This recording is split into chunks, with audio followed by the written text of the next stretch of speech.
Okay. Don't record yet. Well, it's God, it's 2 minutes to You can always edit it. almost seven. So That's right. Okay, then we're going to start. Okay, I'm going to start with my talk. Thank you, everyone. Um, so welcome, Democrats. We're happy that you joined us tonight for the meeting of the San Ramon Valley Democratic Club. My name is Brody Hilp. I serve as co-president along with co-president Rick Adler, who is also here tonight. Rick, would you like to say a few words? well, I wanted, in light of the fact that I was just elected a Biden delegate to the Democratic Convention, I just want to express my thanks for the votes I got, especially from this club, and also Cecilia Manalga was elected. There were three males and three females, I guess, elected, and Cecilia was one of the women that got elected. And I was very fortunate. I did well, and it's a while away. It's August in Chicago is a number of months away. But I want to thank everybody for the support, Yeah, so I was able to get in. yeah, congratulations to you and Cecilia. That's wonderful. Thank you. And I just want to do a few reminders about etiquette for Zoom. Remember to stay muted. During the question and answer period, you may unmute yourself to ask a question, and please be respectful and courteous in chat. For tonight's meeting, we have Dr. Michael Baker, who will update us on Ukraine. Then we will have Jennifer Tanner, who will update us on the new PG&E bills and the CPUC. And we also have San Ramon Valley Unified School District board member Rachel Hurd to speak on measures E and F. So I want to go straight to our speaker, Dr. Michael Baker, because he's here. He's actually in Boston, and so and it's a little bit later there. So let me introduce Dr. Michael Baker. He teaches advanced trauma. Wait, what happened? No, Don't, Oh, that's his. okay. I'm bringing it up. Okay, that's fine, but it made my it changed my computer. Hold on. I couldn't get to my notes. Okay, I'm sorry. Mine too. I want to go. Let me introduce Dr. Michael Baker. He teaches advanced trauma life support to civilian and military medical providers in Ukraine, and he also teaches the program Stop the Bleed to civilians in Ukraine. He has recently returned from his fourth tour, teaching both courses in various cities in Ukraine. He is scheduled to return for a fifth tour in Ukraine shortly. Dr. Baker recently retired from a 40-year career in general surgery and trauma. He had a parallel career in the military with a wide range of experiences that included qualifying in a warfare specialty, combat deployment with the Marines, and strategic planning for both major conflicts and humanitarian emergencies. He retired from the rank of Rear Admiral and has numerous awards, including 3 Legion of Merit awards, along with his combat action ribbon. He currently teaches political science and military affairs for the Osher Lifelong Learning programs at UC Berkeley, Dominican University, Cal State University, East Bay, and others. And he's on the board of trustees on the newly combined Committee of Commonwealth Club and World Affairs. He's published over 90 articles in peer-reviewed journals. So thank you, Dr. Baker, for being here tonight, and a double thank you for being here while you're in Boston. So thank you.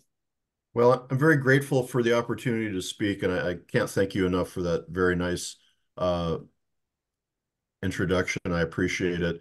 I have a lot to say about things tonight, and I think it's going to be important as we're thinking about this fight over there. We're all going to be in a fight here pretty soon, and it's going to be pretty important. Brody, I assume you can see my slide, correct? I see your main teaching casualty Yeah. care in Ukraine. Got it. Okay, so if everybody's got that on their screen, we'll go forward. If you run into a problem, you can raise your hand and we'll take questions when it's, time to get to the end here, however y'all want to handle it. But I probably won't stop for questions in the middle. So being a historian now this is my third career. Europe's been at peace for 75 years. The US and its allies set up kind of what was normal in the world. So, how did this happen? Why did this happen? Well, I joke using this quote from Mark Twain that God created war so that Americans would learn geography. I only had the vaguest idea where Ukraine was and how it was related to other countries, as we'll review tonight. But boy, I've learned a lot more about parts of Ukraine that I never really heard of. So why is a general surgeon who's retired traveling to Ukraine? Well, as Brody mentioned, I was asked to teach advanced trauma life support, ATLS. I've been an instructor for decades, and I'm also a course director, and we'll talk a little more about that as we go. First, you need a little history and a little geography. And those of you who've seen some of my talks before, you'll see a few slides you recognize, but there's going to be a lot of new ones. And as you know, I always bring in friends and old movies if I can. When I got to Ukraine, first time to Kyiv, August 2022, there were checkpoints and fighting posts everywhere. There were armed guards in front of a lot of government buildings and important places. There were air raid sirens, not something I'm used to, at least not since I was in elementary school. Some of you may remember those days when you had to duck and cover under your desk, and that would save you from, the nuclear attack. But there are bomb shelters, as I'll show you, even on the streets. And when you drive down the roads on the main streets, as we came into Kyiv, there's these barricades of concrete blocks and sandbags, and they're called serpentines. So you have to go to the left, you have to go to the right, you have to go to the left. It makes you slow way down. They do this on every US military base. And the reason they have you slow down is because there's greeters at the end, and the greeters, just like at Walmart, in this case, they want to inspect your car, maybe inspect your papers or inspect you. And so they slow you way down so that you have to almost stop so they can check out your vehicle and what's in it. Makes the trip more interesting. When we got to Kyiv on the first visit, I got an app installed in my phone, and it was very interesting. Are sent to the streets by an official pushing a button. Now that same official also pushes a second button that triggers the app, which often alerts people faster than the sirens. Attention, air raid alert. Proceed to the nearest shelter. Or be careless. Your overconfidence is your weakness. Some of you may recognize that voice. I'm going to show you in a second. Attention, the air alert is over. May the force be with you. So Mark Hamill paid for this app to be developed, and then he brought it to Ukraine personally to give it to the population. And the air raid on your phone, the alert goes off probably a minute before the actual sirens go on. So it gives you even a little better edge to get there. After we had our security brief, they told us where we could walk and not walk. I went sightseeing, which is sort of a little different than sightseeing in Boston. There's these places you can blast barriers, you can duck behind in an instant if you can't make it to a formal shelter. There were nice displays of destroyed Russian equipment. This is right in front of the cathedral where President Zelensky welcomed President Biden early in the war. That cathedral is right up behind me, and this display is out in front. We're going to see it again, and I want you to look at the cobblestones real quick because we're going to talk about that in a couple of slides, but pretty well preserved place in good shape. They're very careful about their monuments. They sandbagged them because they know the Russians like to blow this stuff up just out of spite, which seems to me a great waste of a piece of expensive ordnance, but the Russians, hit a lot of non-military targets, which actually reminds me, we are going to see some graphic slides tonight. So I'm just letting you all know ahead of time, like they do in schools now. So I went back a couple times. I went back to Odessa in October 22, and then I went to Izmail and ultimately to Dnipro. And you find interesting things. I always bring this slide to the Rotary clubs. They love it. The Rotary Club of Izmail. I didn't even know where that was. It's where the Danube River enters into the Black Sea. So, like I said, I got a lot of details about where I was going and where I was. So if you look at the map of Ukraine today, and I'm going to put up some stars where the cities are, we were in Kyiv, we were down in Odessa, we were further down in Izmail, and we were in Dnipro for this last trip. And that was the 20th wave of ATLS instructors. So, but I want to overlay the map of where the Russians are. Where's the action? So here's the map of not too long ago where the Russians are in all those red areas. And there's Kyiv, there's Odessa, there's Izmail, there's Dnipro, and you can see several of those cities are not too far away as the missile flies, although in this day and age, the missile and the drone can find you anywhere. But Dnipro is fairly close, as was Odessa, and Odessa's been taking a lot of hits recently from the Russians. And where are they making aggressive moves? Well, they're making aggressive moves, towards Vuhledar and Bakhmut, Kramatorsk. They're pushing on Kherson in the south, and they're really hammering Kharkiv in the north. Kharkiv's it took out their electricity, took out their water supply, making it very hard on the people there, which is truly a tragedy. This thing is crazy. So I've been to all these places. What did I learn? After 2 years, it's obvious that there's little money left for infrastructure and repair and day-to-day stuff. So remember those cobblestones in front of that cathedral? You can see the same display. Look at the cobblestones now. They don't look so good. They definitely need to be worked on. The other thing I noticed a lot of is when I walked around in these neighborhoods in this last trip, especially, a lot of broken spots in the sidewalk. This is kind of, I think of this as a litigation dream for attorneys who are into personal injury. My favorite is in front of the bus stop where, you get off the bus or on the bus and here's this thing that's sticking up about 6 inches off the ground. So all this stuff needs to be taken care of. They don't have the people, they don't have the money. It's really hard on them. So all the money's going to the war effort. So when I came to Dnipro, this is the 20th wave of instructors, all volunteers working for the International Medical Corps. We went to Dnipro State Medical University. Looks nice out front. You go to the second building, again, that same sort of rundown, needs some paint, needs some repair. And when I showed this to my friend who's an electrician, he said, look, I want to fly there tomorrow and help them with their wiring because this is not code. And, they're making do with things because they just don't have the money and people to do everything. So it's a lot harder than you'd expect. So we taught ATLS, which some of you may know, but Advanced Trauma Life Support focuses on the first opportunity to assess and stabilize, not on the battlefield, not on the ground. It's in the battalion aid station. It's in a tent. It's in an emergency room of the hospital. It's somewhere where you have some staff and resources and a little bit of cover. It gives the people doing it a foundation of care for the injured. It was developed because of an orthopedic surgeon back in the late 70s had a plane crash, and he felt that his family was cared for very poorly and that it was just a mishmash and nobody knew what they were doing and what should go first or second.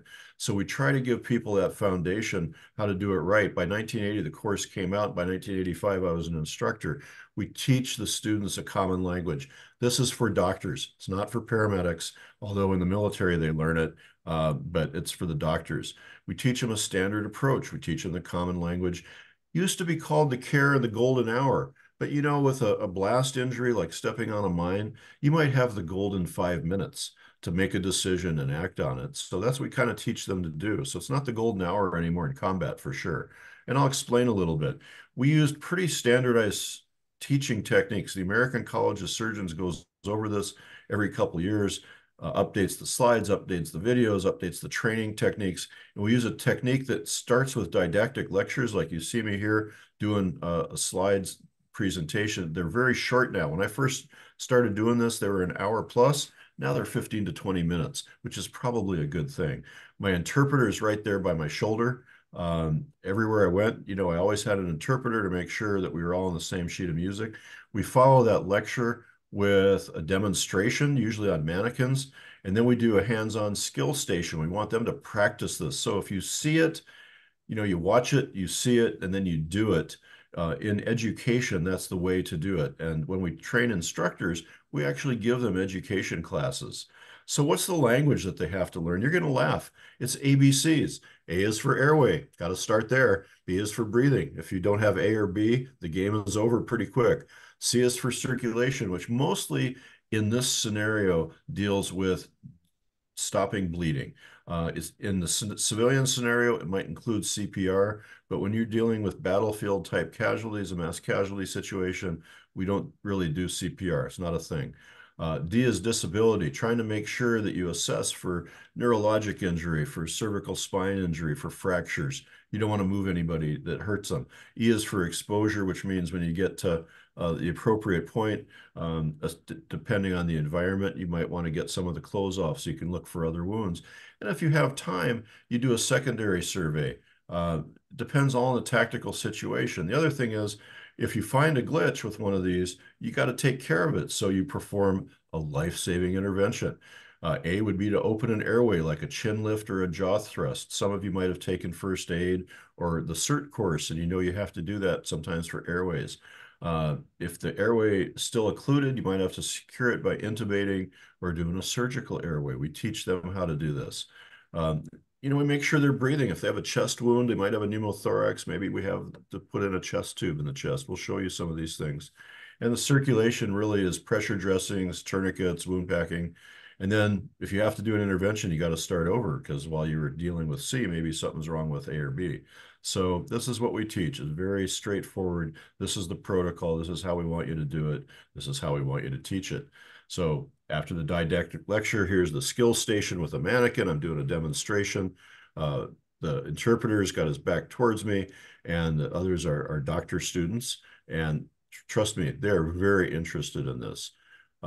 We go to the actual practice sessions. This is the doctor who's inserting a chest tube. First, you know, we had the students draw the landmarks that we had taught them on the mannequin to make sure, and this is a mannequin, not a person.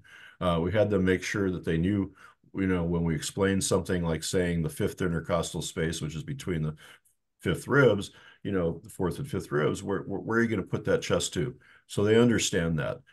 We make them demonstrate it, and then we make them actually do it. In between, we worked on Monday and Wednesday, and I mean, I should say Monday and Tuesday, and then we had Wednesday and Saturday off. So we would teach Monday, Tuesday, Thursday, Friday.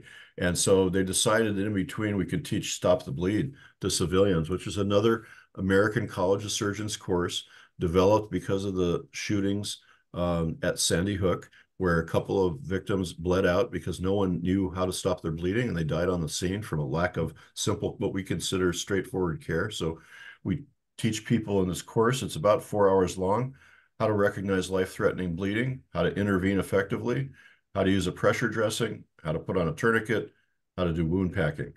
Pretty straightforward. When it's done, we give everybody an IFAC, an individual first aid kit, and so that, and this is taught to school teachers, bus drivers, librarians, people who wouldn't otherwise get this training. And trust me, they're very grateful because everybody's got skin in the game in Ukraine. So this is one of the Stop the Bleed courses now being taught by one of my Ukrainian instructors. She actually lives in Kharkiv. Her city's getting pounded, but you can see the mannequin is set up so that we can show various kinds of injuries, and they can put on a tourniquet or do a pressure dressing. And we had a little drama because in order to answer a question, one of my fellow instructors decided he would become a victim, and it's really quite hilarious. He gets down, literally. Oh, where'd it go? You'll like this. He lays down on the grass.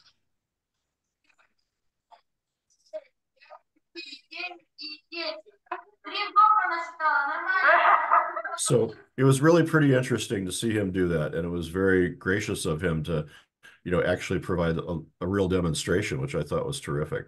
And so what did we achieve? You know, these 20 waves of instructors, about 800 doctors have completed ATLS. That's a big deal in Ukraine. I'll explain why in a minute. We taught over 3,000 people. Both of these are approximations, by the way. I don't have the final numbers from IMC, but Stop the Bleed was probably about 3,000 people because we could teach a lot. In the last tour, we trained and certified Ukrainians that we had selected that we thought would be good instructors and had been teaching how to be instructors and had taught multiple courses with us there. And we certified them to be instructors under the American College of Surgeons. That was my job. I was there to certify them. Everybody who finished the course gets a certificate of completion, but the certificates for the new instructors, this was a big deal and a big ceremony. The Minister of Health was in the loop on this one, as was the Minister of Defense, interestingly enough. So I was the ACS rep who confirmed the Ukrainian instructors taught to our standards and were now capable in nation building. That means they can take over and run the course themselves. That's a very big deal. It's such a big milestone that when I handed out their certificates, some of the instructors cried. It was very touching. And when they asked them why, they said, you know, we've been trying to get this taught here since the Russians invaded in 2014, and it's taken 10 years. And it wasn't until they invaded big time that the ACS finally kind of broke the logjam and said, yeah, we'll make this happen. So, you know, big deal. The whole country knew we had certified ACLS and ATLS instructors. So the Minister of Health was in the loop. We had lots of people kind of interested. So the other thing is, and I think this is important, is I taught while I was there, but I also learned a lot. The Ukrainians are highly educated people. They're very innovative. They're very tech savvy. They're very entrepreneurial. I've seen some of the new devices they've been making, as I was talking about just before this started, that, you know, they have a drone now that can help them locate mines laid in a field so that you don't have to do it one mine at a time on your hands and knees. You can fly over it and get a pretty good snapshot of where things are using the various kind of ground penetrating radars and stuff that they put on their drones. It's amazing. They're very tech savvy. The younger generations adopted English. If I got lost, I'd ask somebody who looked like they were under about 21, and good chance that they spoke some English and helped me get to where I wanted to go, which was great. And they're looking west. They don't want to learn Russian in school anymore. They want to look west. They want to be in the EU. They want to be in NATO. They also want to carry out a normal life in the face of adversity. It's kind of sad to see some of the elementary schools located now down in the subway tunnels so that the kids don't have to run to the bomb shelter every hour. They just go underground with a lot of this stuff. They try to carry on a normal life. You can imagine how disruptive this is for their education as well as, you know, their family life when the relatives are being off to the war and stuff. The other thing is they're very patriotic. I want to show you a couple of examples for fun. The Ukrainians never give up. This is one of my favorite examples. So in Greek mythology, Achilles rested up on a place called Snake Island. So, you know, I told you in prior lectures, Ukraine had many borders and many groups of people passed through there. But Snake Island is important because early in the war, the battleship Moskva told that the sailors on Snake Island, there were 18 guys that sailed up and said, you know, you guys need to surrender. We're going to take this island. But their response to the garrison on Snake Island makes me think they were all Navy sailors. I have to look this up. It's been enshrined in a postage stamp, which is, you know, famous in Ukraine now for the response. This is the signal response, if you know that kind of Morse code. But this is I found the radio transmission, and this is how I know they're sailors. Well, if I can get it working right, you'll get to hear them.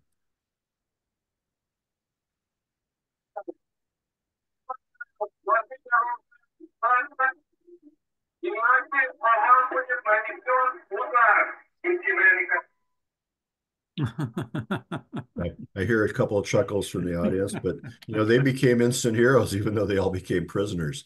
When you walk around the various towns, you see a lot of expressions of patriotism and solidarity.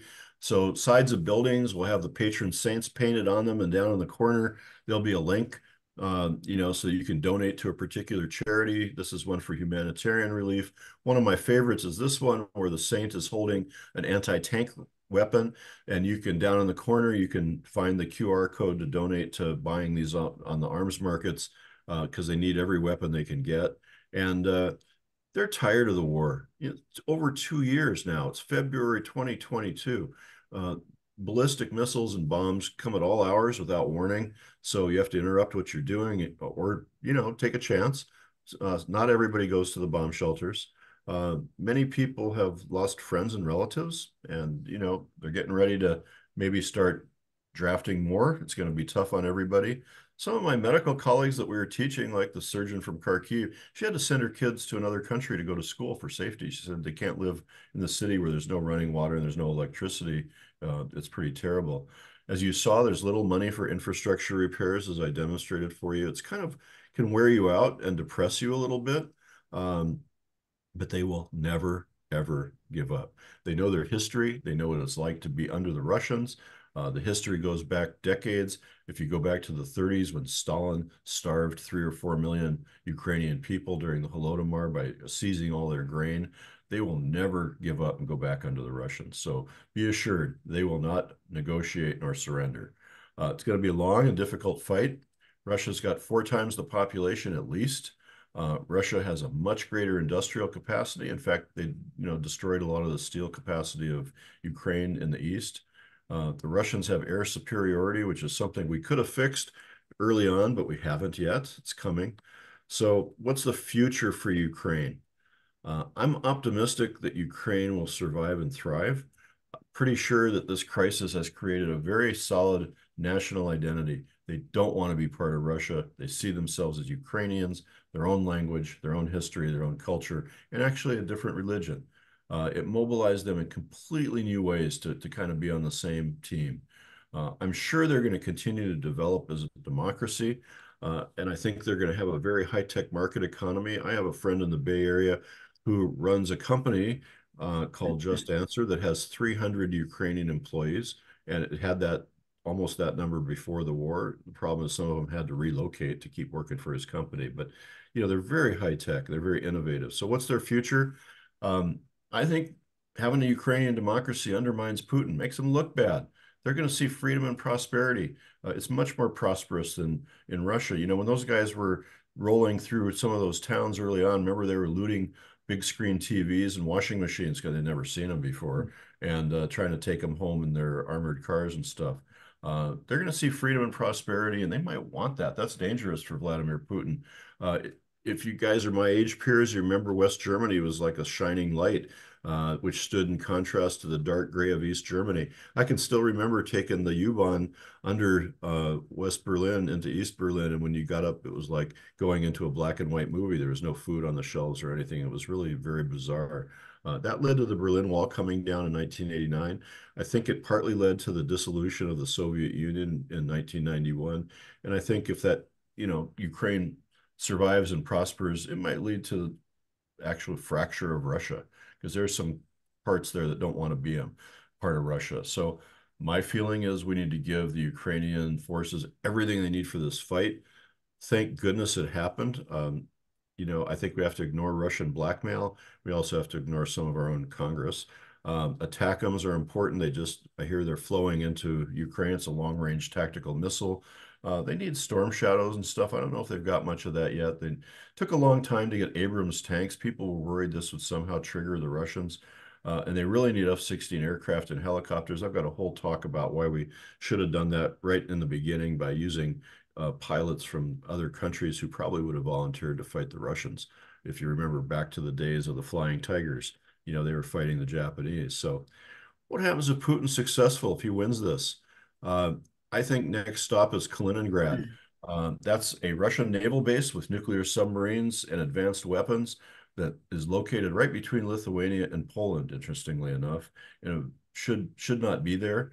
If I were a surgeon, it would be a metastasis I'd be removing and getting out of there. I don't know if we'll ever be able to, but it's there. I think that would be their first target. I think their second target would probably be Moldova, which is right there next to Romania. There's actually some Russian peacekeepers who have been there for 20 years causing trouble in the Transnistria part of Moldova, trying to make it a separatist republic. And I think the Baltic states are well aware that they're big targets and they might be next on the list. And Putin's mentioned them several times in his speeches. One of his speeches, he talked about bringing the Baltics back into Russian control. He mentioned it like 25, 27 times, very startlingly. So you must be concerned that the bear is always hungry. We didn't step up and block them in 2014 and make them leave the provinces that they invaded at that time.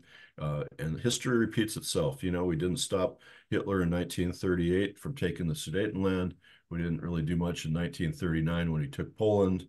1940, he marches into France. So I could see that happening here. Putin went into Georgia in 2008, went into Donetsk and Luhansk in 2014, and it's on and on and on. So I'm going to pull back the curtain to give you a little different story with the time remaining, if I have time, because I think the Hamas attack on Israel fits into this story that I'm weaving you tonight. As an analyst, when I look at this, I'm going to tell you what I see. On October 7th, Hamas terrorists from Gaza Strip launched a terrorist attack. They killed about 1,200 Israelis. That's the most Jews killed in one day since the Holocaust. And they're mostly civilians, a lot of kids. We know there are rapes and beheadings and all kinds of terrible care, and they took hostages. It was a terrible thing. It was made people, just it was horrible. It's horrific.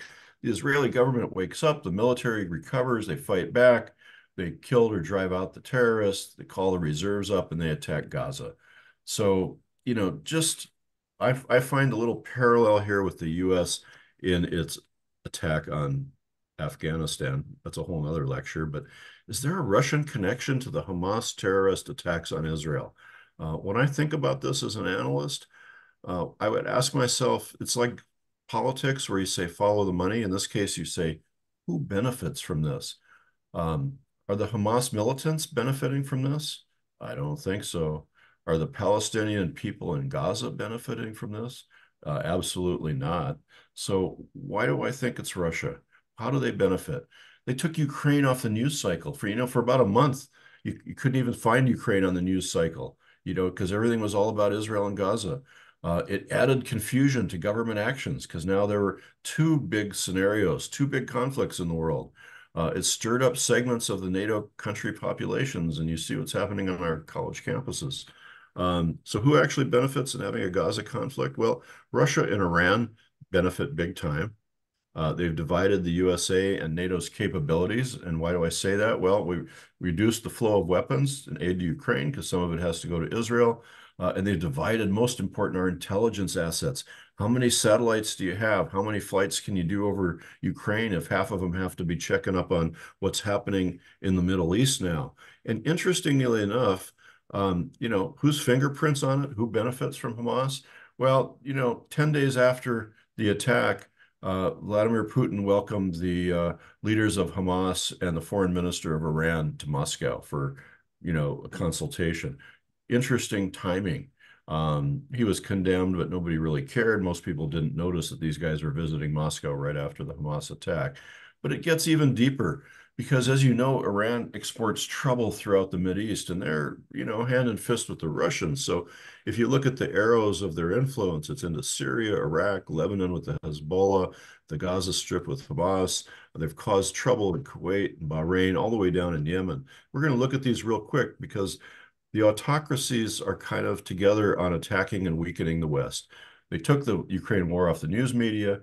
They sank the Israeli-Saudi rapprochement. Did you know the Abraham Accords are being expanded so that the Saudis and Israelis could travel to each other's countries and embark on business and commerce? That was a huge thing. It got taken off the table for a while.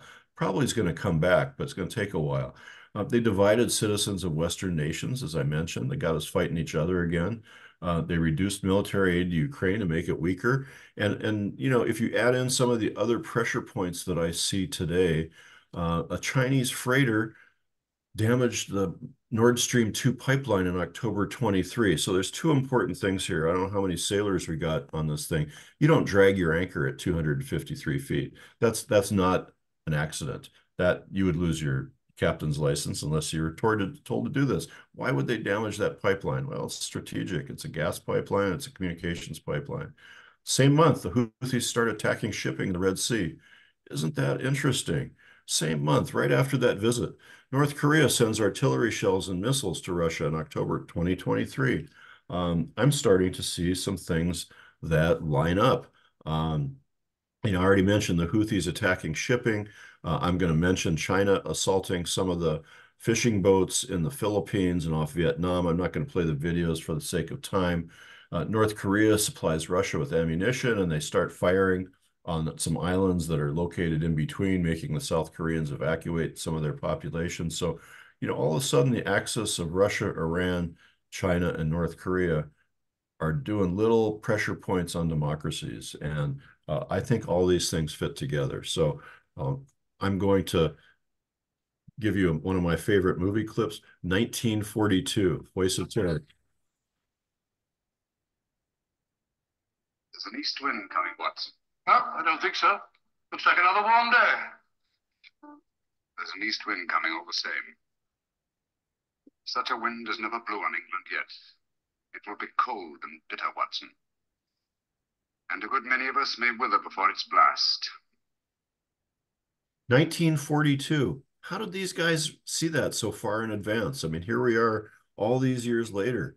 I'm fairly impressed with that line from that movie. It's one of my favorites. So we also had some trouble because for a while, it seemed like the pro-Putin political party was withholding aid to our allies. And you'll have to forgive me for putting this picture up. But when I look at this picture, it kind of reminds me from somebody of my childhood who suddenly last week grew some hair and got his act together and did the right thing. I'm not sure why, but finally, so final note, I always wonder what can we do to help? Not everybody is going to be like my friend Malcolm Nance and grab a rifle and a helmet and go to the front or even go to Ukraine to teach ATLS. What can we do? Well, I think you need to write letters and email your congressman all the time. I think every day you need to send somebody a note. I think you need to talk to everyone about the issues, whether I'm talking to the guy who's out doing construction on my road or who's bringing in the carts at the market. I talk to everyone and just ask them how things are going, and if we get time, eventually move it a little bit to politics. And these are people you might not normally discuss things with, but if you just talk in your own circle, we're not going to be very effective. You got to make sure your kids and grandkids are registered to vote and they do the right thing because, they're all on the campuses. This reminds me of 1968, and I'm very alarmed that the kids will not be supporting the Democratic ticket, but we've got to win. Ukraine depends on it. A lot of other countries in our country depend on it. So talk to your kids, your grandkids, their friends. My kids get tired of me asking their friends if they're registered to vote, but it's pretty important. So the world's messed up. I remain optimistic because of the kids. Some of you may remember me playing a tape about their kids who were at a middle school that are 13 to 15 years old. I'm going to play it again because I love it. Generation who has to promote it to develop our country after the war. Soldiers now are fighting in the south and east of Ukraine, and we have to fight here. We have to develop our skills. We have to make a future in the history for our country. It's something that's happening right now. It's a real crime, a real genocide, and you cannot forget about it. People need to remember, people have to care, and it's not something that only affects Ukrainians. It's something that will sooner or later affect the whole world. If you don't help us now, you'll be the next. You'll be the next who will be in a war with this evil. So what can I say? 13 to 15-year-old middle schoolers in a second language. Am I impressed? Yeah, they give me hope. A last note from Dr. Timothy Snyder. We must be prepared for courageous acts. If we are passive rather than acting with courage, we will be easy targets. So talk to everybody, write notes to your congressman, be checking with your relatives. I've got a few I have trouble having a conversation with, so I imagine you do too. But you got to do it. And you just don't start with politics. You start with the weather, you start with whatever, and maybe you can work your way around to it. But as you know, I love this movie. It's my favorite. We all have to be in the fight. Here it is. Welcome back to the fight. This time I know our side would win. So we've all got to be in this fight. Don't just sit on your couch and let the bad guys win this election. We all have to do something we can all contribute. So Ukraine is fighting for all of us. We all need to be in our own fight here as well as helping in theirs. I will end with Slava Ukraini, and subject to your questions, I'll give the microphone back to my host, and I will hang around to answer questions as long as you like.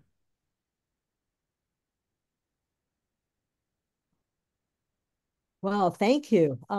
You really brought the life in Ukrainian to life. I mean, that we could really see it. And thank you for the Putin connection. I don't think I've really thought about that completely in that order. So thank you so much. And yeah, we need to spread the word. Yeah, Yes. don't be inert. Inertia means the bad guys win. Yes. So I'm going to ask now if we have any questions. If you do, go down to the bottom where it says reactions, and you can hit reactions. And if you do that, you'll see a little hand and you can raise your hand. Or if you need to, you can just raise your hand on the screen. Are there questions? Okay, Rick? Yeah, I have a question. How long, Admiral, do you think it's going to take after after we've passed the aid package? Will the arms be coming down the pipeline and really do some good for the Ukrainian war effort? Oh, that's really a great question because, under normal circumstances, this would probably take 6 months if you were ever in the military and you had to get something out of the warehouse and get it somewhere. But what I can tell you is stuff is already flowing into Ukraine because the military was hoping this would happen, and a lot of the gear was taken out of the warehouses and pre-positioned for shipping in places like Poland and Germany that are close to Ukraine. So they were ready. They're already shipping stuff. It's going to take a while to get it to the front. It's not just a matter of landing, the train getting to Kyiv or the truck getting to wherever. It's going to have to be distributed. But stuff is flowing already, which is amazing. I'm very impressed. We can do that stuff when we try hard. Right. Great question. Thank you. Thank you. Charles Hottinger? Yes, Dr. Baker. I was wondering, how is the lowering of the age of conscription to 25 being accepted by the population there? Oh, Chuck, what a great question. Ukraine does this different than us, right? We always conscripted 18-year-olds and sent them off to war before they had too much ability to complain or resist. In Ukraine, they just lowered the conscription age from 27 to 25. And when I tried to dig in to find out why that was, the big reason was that they thought people should have a chance to live their life a little bit before they had to go to war. And taking them at 18 right out of high school, they had no chance to live. And this way they have a couple of years. That's really different. So you don't have necessarily conscripts who are 18 years old, that your sergeant major can boss around. You got guys that are now going to be 25, 26, 27 and, a little more mature, maybe a little less malleable. There's pros and cons, but I thought it was a very interesting concept that they didn't want 18-year-olds. They wanted to make sure people had lived a few years and before they went off to war. Isn't that an interesting concept? So good question. I'm glad you asked. I had sort of a question. When we see Ukraine, we see that are a lot of the hospitals collapsed? Are they're still there? Oh, in the East, great question about the hospitals. They like to hit hospitals along with electrical grid because that's how you demoralize the population. In some of the eastern cities, they destroyed all the hospitals in Kharkiv and some of those places. In the West, a lot of it's still intact. Some of it's been moved underground. Um, I saw, I think it was on 60 Minutes, a surgeon who remained behind in a city where the hospital had been destroyed, but he moved all his operating equipment down to the basement, and he was still working in the basement. But he was the only surgeon still in the hospital, along with one nurse who helped him operate on casualties from the community. So, yeah, in the East, things are pretty grim, Kharkiv and some of those cities. In the West, things are pretty good. I'm glad you asked. And they're pretty good. They have a real different system. They kind of grew up under the Soviet system. And it's kind of a little different than what we're used to. And I'll give you a couple examples. They're very used to top-down stuff. So if the Minister of Health says this is the way it will be, then this is the way it will be. I had an instructor candidate who was a little bit older and clearly had grown up under the Soviet school. And when we would do these demonstrations on the mannequins that were supposed to be performed by the students, most of the time he would turn it into a lecture and the students weren't actually getting to put their hands on to do the task. So, I took him aside. I explained to him that this was their time. He was there to advise and direct, but not to lecture. And he got it right away. But his whole career was top down. And so that was kind of what he was used to doing, the old Soviet way. So that's one example. And he was very receptive to, turning it over and learning how to be more of a mentor than a lecturer. That was a big change. The other thing I see changing is, Ukraine, to get your medical care, used to require passing a few bucks here and there. Their the Ukrainian money is different, but it's, the idea was, you slip a bill to the receptionist. Sometimes if your kid's in the ER, you slip a bill to the surgeon, so that your kid's appendectomy got done the same night. They're kind of getting away from that. I'm always asked a lot of questions about corruption in Ukraine. And I think that's an important thing for us to broach on two points. I'm going to skip a question and answer it myself if I can, because I think this is really important. When I look for examples of corruption, the Supreme Court justice who takes a $250,000 motorhome present and some other, oh, wait, that's in this country. my mistake. Their Supreme Court justice is in prison for taking a bribe. My opinion is ours should be too. Whole different issue. Second part of this, at least 80% of that money that Congress just voted for a couple days ago is going to go back in our economy. We're sending them our old stuff out of the cupboard. You know how you rotate your groceries, you use the old cans first. Well, we're sending the old cans to Ukraine, and we're making more. We're making artillery in Scranton, Pennsylvania. We're making the powder and stuff. I think it's in Iowa. So it's more business for America. It's more American jobs. And, we're replenishing our stocks with up-to-date, modern, fresh stuff. So most of the money gets spent here. And people have a real big misconception that we're giving them cash, but that's not really what we're doing. Okay, thank you. Jillian? Yes, thank you so much for this. It's been really interesting. I'm concerned that what's happened over the last 6 months of delays and with all of the politicking in Congress, have we damaged our relationship terribly? I mean, we couldn't have not damaged our relationship, but our credibility, is it completely shot with Ukraine? Well, that's a great question. I think our credibility and our relationship is not only a bit damaged with Ukraine, I think all of NATO feels like we can't be counted on. And that we kind of, here we, depending on what point you want to take this whole thing at, it's like, seriously, what's wrong with the US? They can't get their act together to get a simple bill through Congress that the Senate already passed after we had already told them we were in their corner and supporting them. So, we lost credibility with NATO countries and other allies. Japan, trust me, Japan, South Korea, they're all watching. They're wondering if we're going to be there for them. And we're going to have to prove ourselves quite a bit. It's going to be very difficult. Wow. Ellen? Yeah, can I ask you a question about your impression of the Israel-Gaza conflict and where you see that a resolution to it, let's put it that way, if there is one? Yeah, what a great question. So this week so far, I've had lunch and dinner with two very good friends who come from Israel, and they go back and forth from Boston to Israel to do their research and their teaching and all. And of course, none of us could agree on anything. They feel very strongly that Hamas needs to be destroyed or there'll never be any peace in the region.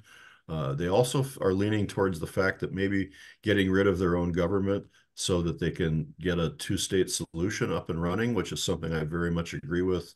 The Palestinians have to have control of their own destiny. I mean, that's pretty basic. I think we have to go there. So they're pretty interested in that. I think they want to get rid of the Netanyahu government, stop the stuff. And I just reminded them that when you invade a place like they've invaded Gaza and you cause all this damage in the hopes that you can root out the bad guys, we went into Afghanistan and we were going to root them all out in about 30 days. And about 20 years later, it finally took Biden to just pull the plug and say, we've lost enough people and money and credibility and let's go home because we're never going to win. I think they're just going to have to go home and do the two-state solution. But personal opinion, they probably should have spent a week in Gaza and said enough, we're giving you a payback, and they should have gone home and they wouldn't have lost the entire world. Right now, they've lost the support of the whole world, unfortunately. Yeah. Okay, thank you. Thank you. Ellis, okay. Ellis, do you have a question? Yeah, we've seen a great acceleration on the campuses of demonstrations that are pro-Palestinian, and they seem to be peeling away support for Joe Biden. And although the Democrats seem to be, and not that we're not Democrats, but the Democratic Party seems to think that the abortion issue is going to take us over the finish line. But I see a repeat of 1968 convention with peace demonstrators and possibly blood on the street at the convention, and a lot of the younger people being turned off to the Democratic Party. And I don't know how to bring them back in. And they're vital to us winning against Trump. It seems like a neck and neck thing, despite him being in court and Biden being out campaigning. We seem to be losing college age support. Well, what are your thoughts on that? That's a great point. I worry about that every day. There's every campus is having a demonstration. It does remind me of 1968. That's still fresh in my memory. It's the first time I ever walked out of a class in my life. I never thought that was something I would ever do.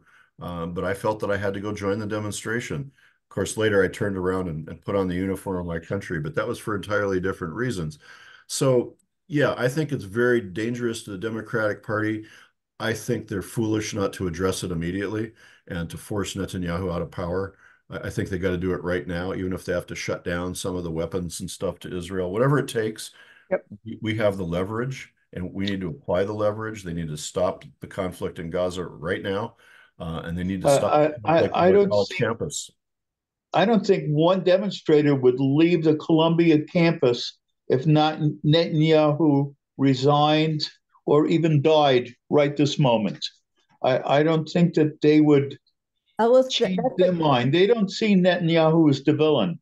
Well, I don't know if he's the villain, but he's certainly pushing the policy of let's crush the Palestinians, which he's pushed for his entire I agree with you. Yeah, so I can't predict the future, but if the Democrats, you're right, if they don't take a positive step to put pressure on Israel to stop it, I'm not sure. I had to argue with my best friend who comes from Israel, and we were at lunch today, and I said, after you kill 30,000 people, you're never going to get rid of Hamas. What you're really going to do is you're going to create a whole other generation of terrorists.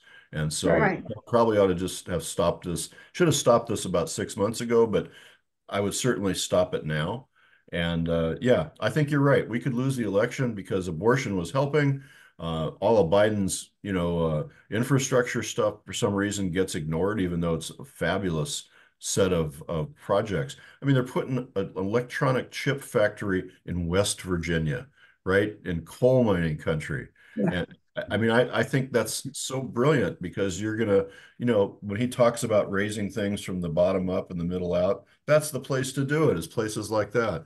I think a lot of those projects are going into red states, but you don't hear much about it. And I'd like to hear a lot more about it.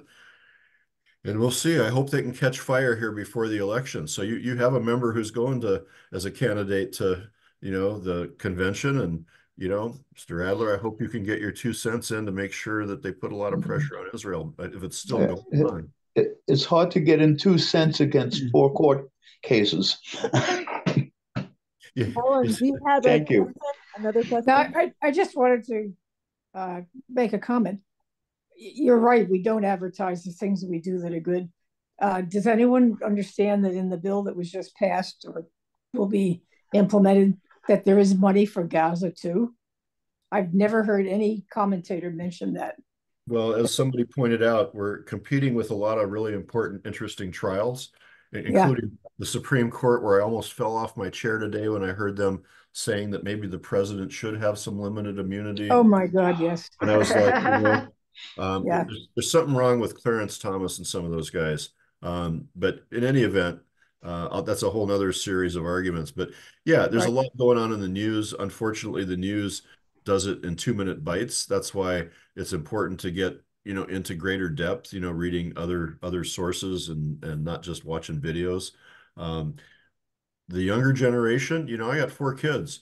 I think they all watch TikTok. I don't think they watch MSNBC. That's right. No. And so, you know, that's another thing. My daughter, 19 years old, called me from UC San Diego and she said, Dad, why are they banning TikTok? And I tried to explain to her why they weren't banning it. They were just kind of making the Chinese government divest, which they could probably do and still get away with all their mishegas. We'll see.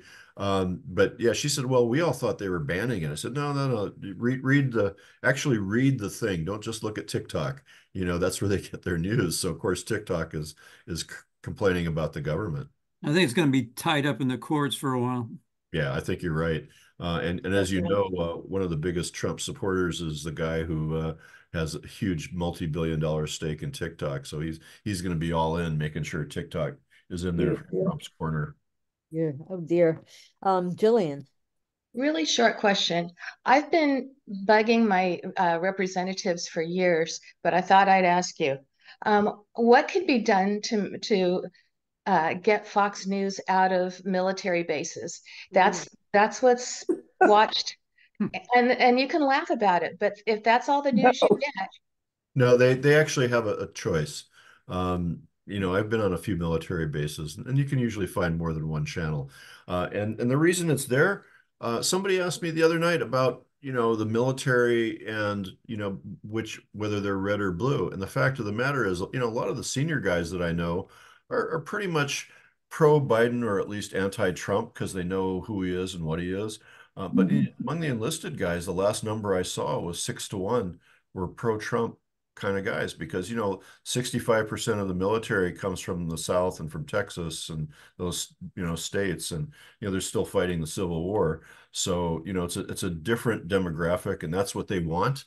So there's usually a choice. I don't think we want to take it off military bases. What they ought to have is somebody who's on there explaining, you know, what they're saying. I mean, I turn it on every day for a couple of minutes, and then I usually get a little upset, and my kids can hear me cursing at the television because of all the lies, you know, and it's like kind of crazy. But, you know, that's how countries that are authoritarian, like Russia, where they control all the media and it's very hard to get anything from the outside, they just spin the story, right? Remember the terrorist attack from the Tajiks on the music conference? Somehow that became a Ukrainian sponsored, Ukrainian designed attack on the Russian music festival.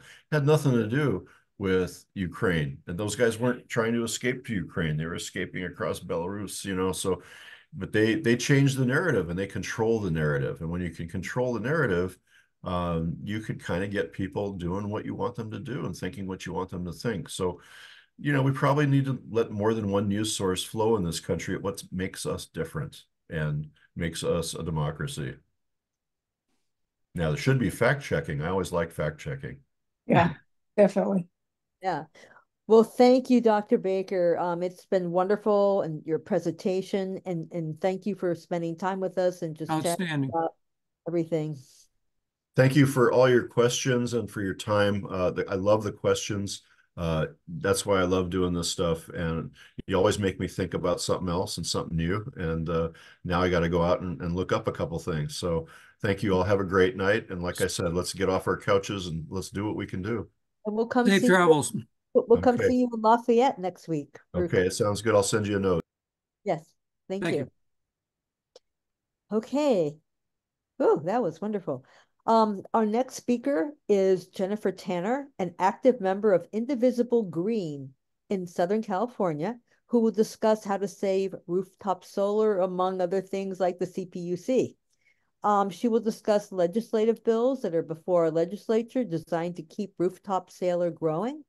And she will give us an overview of how our California Public Utilities Commission, CPUC, affects ratepayers and is responsible for your high rates. Jennifer Tanner has been studying this for 7 years, and she's a leader of Indivisible California Green Team, the environmental arm of Indivisible California, in 80 groups all over California. They are highly successful at passing good bills and killing bad bills by mobilizing many groups to sign letters for legislators, organizing calls, and meeting with legislators and their staffs. So thank you, Jennifer, for being here tonight. Thank you. By the way, that Michael was fantastic. And what he talked about with Russia, who wins on that, if you can encourage him to do like a page so that we can share that with other people, because I don't think anyone realizes that. And it's brilliant. They are, yeah. The whole thing with the Hamas-Israel thing, that Russia's behind it, that would be a great thing for him to share with us. I've not heard that before, but the minute he said it, I thought that's clever. That's clever. So I want to talk about, all of us know that thank you for the nice introduction, Brody. I appreciate it. Everybody's bills are high and getting higher all the time. There's not one person I talk to that doesn't go, oh my God, my bills are getting higher. Well, there's a very specific reason for it. And it's not because it has to get higher. It's not because there are intrinsic forces that, well, it just goes up and up and up, because it doesn't. So when I was talking to Brody about what I'm going to talk about tonight, I start telling her something and she say, well, what's that? And what's that? And I thought, I need to give you a little bit of an overview, and I don't want to overwhelm you. I know too much, and I don't want to like say too much for you. And I thought I'll just do sort of an outline, tell you some of the basic players, and then have an interactive conversation so that maybe every couple of minutes, I'm going to say, well, do you have any questions on what I've said so far? So you don't get lost, because otherwise I'm going to talk over your head and you'll be lost. But if you stay with me, it's fascinating and affects every aspect of our life. What options we have for electricity, why does it go up, and the safety of fires and blackouts and all of that stuff. So there are three kinds of energy that California has. We've got the utilities, SoCal Edison, PG&E, and San Diego Gas. They are profit-driven. They get 12% money return on whatever they do. They reward their shareholders, so their stock goes up. They only care about profits. And the reason that PG&E had all of these fires that it's had is that nobody made them fix their wires. They just could. So we're now having to pay for them not having paid to fix their wires, and they're still not fixing them because no one makes them get fixed. The second kind of energy is municipal energy. Los Angeles Water, LADWP, SMUD, these are munis. They are always cheaper than the utilities. Why is that? Because they're not profit driven. And then the third kind is, and by the way, why is San Diego and San Francisco trying to leave their public utilities and run their own energy? Because they can do it so much cheaper. And the utilities, like I said, are profit driven. And so they're so expensive because they're profit driven and they're allowed to be that way. And the third kind is local renewable energy. And that's where rooftop solar comes in. Microgrids come in. When the local community decides what they need, it's always cheaper because it's not centrally, one size fits all that the utilities have. So local renewable energy, especially rooftop solar, is cheaper, cleaner, safer. There's no profit driven in it. Now, who oversees what the utilities are allowed to charge us? Well, that's the CPUC, California Public Utilities Commission. And they're not elected. The governor appoints them. So the governor gets to put in the people he wants to do the way he wants to do it.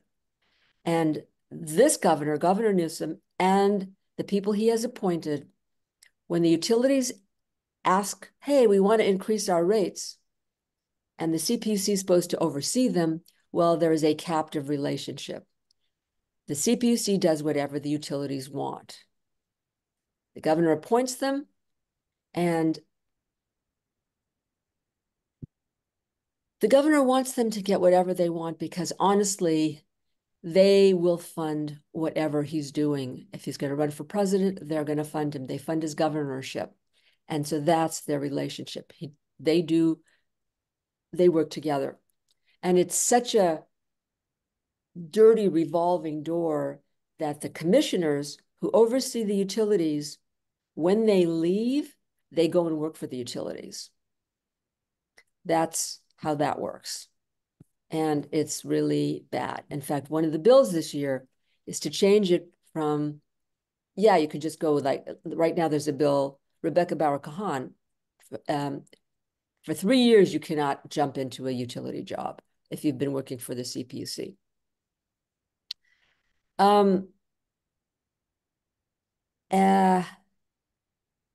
So rooftop solar evolve. Does anybody have any questions so far? We're good? Okay. You can see, Brody, you tell me. Well, I was just going. Yes, I have a question. Sure. Oh, sure. That was me, Ellen. I'm sorry, I can't find my hand. That's okay. I'd like you to be specific about some of the accusations you just made. I'm curious. How much money have they given to Newsom? How much money have they given to other campaigns? Who are the former members of the PUC? And I don't disagree necessarily with what you're saying. I'm just curious that they be documented carefully. Carla Peterman, community choice is a wonderful form of energy. And Carla Peterman, for the right before she ended her commission, passed the PCIA exit fee that almost decimated all of community choice. It was one of the worst things that ever happened. We just could not believe she did this. And then she went to go work for the utility. I forget which one, sorry. So there's a perfect example of what I'm talking about. So she's one person then. Yeah, she's the biggest example of it, but okay. That's why there's a bill. That's what there's a bill. People come up with bills because there's a reason, and it's called a revolving door with the utilities. And so, yes, she's the biggest example of it, but there is a revolving door. And the Rebecca Bauer-Kahan's bill for 3 years now has passed and is in appropriations. So rooftops.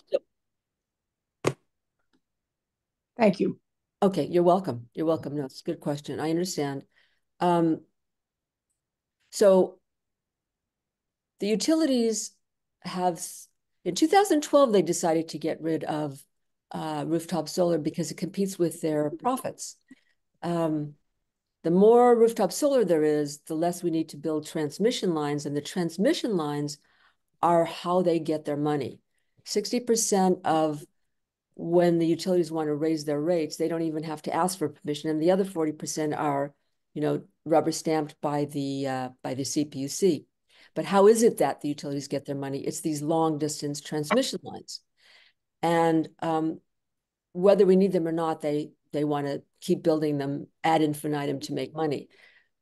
But in 2018, we had so much rooftop solar energy feeding into the grid that we were able to cancel 2.8 billion of transmission lines. And that's why we've been told by the California Energy Commission that we need to triple our solar, not stop it. We actually need to triple it in order to get to our clean energy goals. But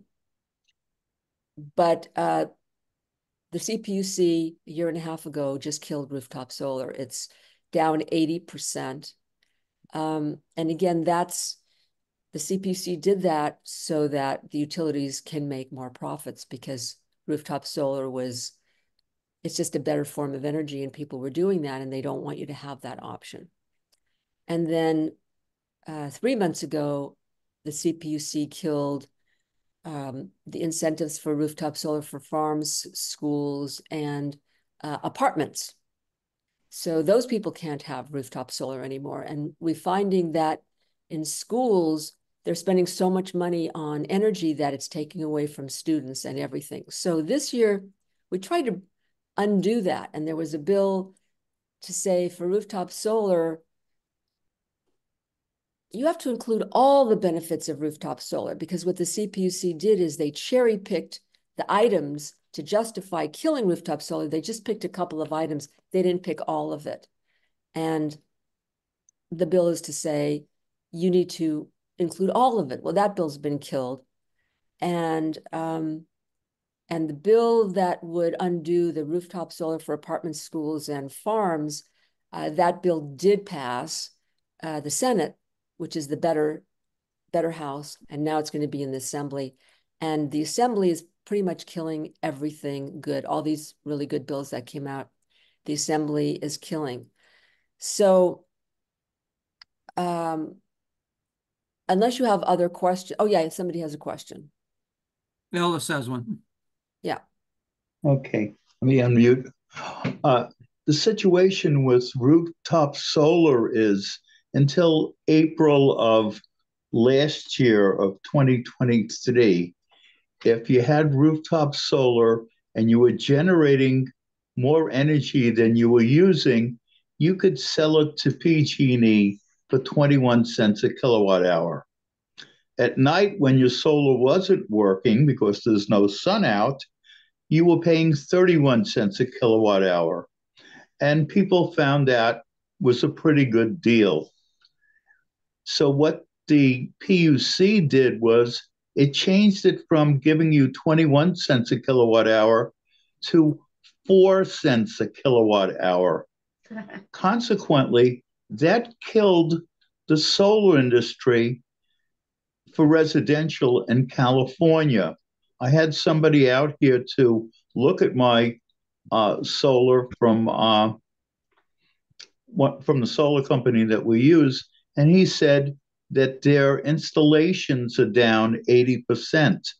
So PG&E has really killed the solar industry, and it's not growing at all. And they're just having their way. And it seems like they're making exorbitant amounts of money. I read that record profits.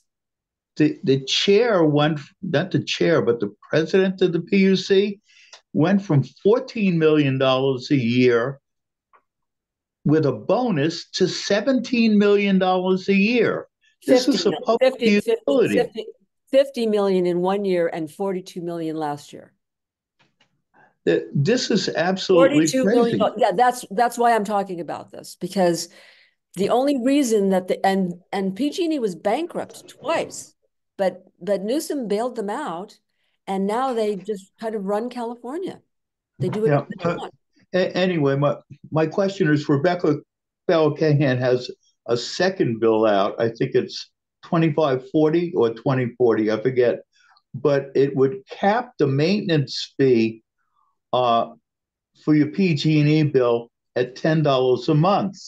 But what that would do is not pay for the maintenance. No. Wait a second. Let me explain what you're talking about. So when I'm talking about the bills, this is the most important bill. It's not Rebecca Bauer-Kahan's bill. It's Jackie Irwin's bill, but Rebecca Bauer-Kahan is a co-author. Yeah. She's one of 20. Co-author. I agree. So I needed to give you this overview, but the most important bill that I wanted to talk about is exactly this one. So a year and a half ago, Governor Newsom likes to do something called a trailer bill. A normal bill comes in January. It goes through all the committees. We all get to watch it. We get to put our input. We get to hear about it, see the different comments. And then at the end, it gets voted on. But by doing a trailer bill, he sneaks it in the last 3 days of session. Nobody even knows what's in it because it's so fast and so much going on. And then by the time it's passed, no one even knows what was in it. But that's his trailer bills, and he gets to sneak stuff in. So he snuck in this utility tax in AB 205 a year and a half ago. And nobody knew what was in it. It took us 6 months to finally find out. Right now, most of our bills are however much electricity we use, it's however much we use, that's how much we pay. But there's a $10 flat tax, $10. The whole country is $10 flat tax so that they can maintain their grid.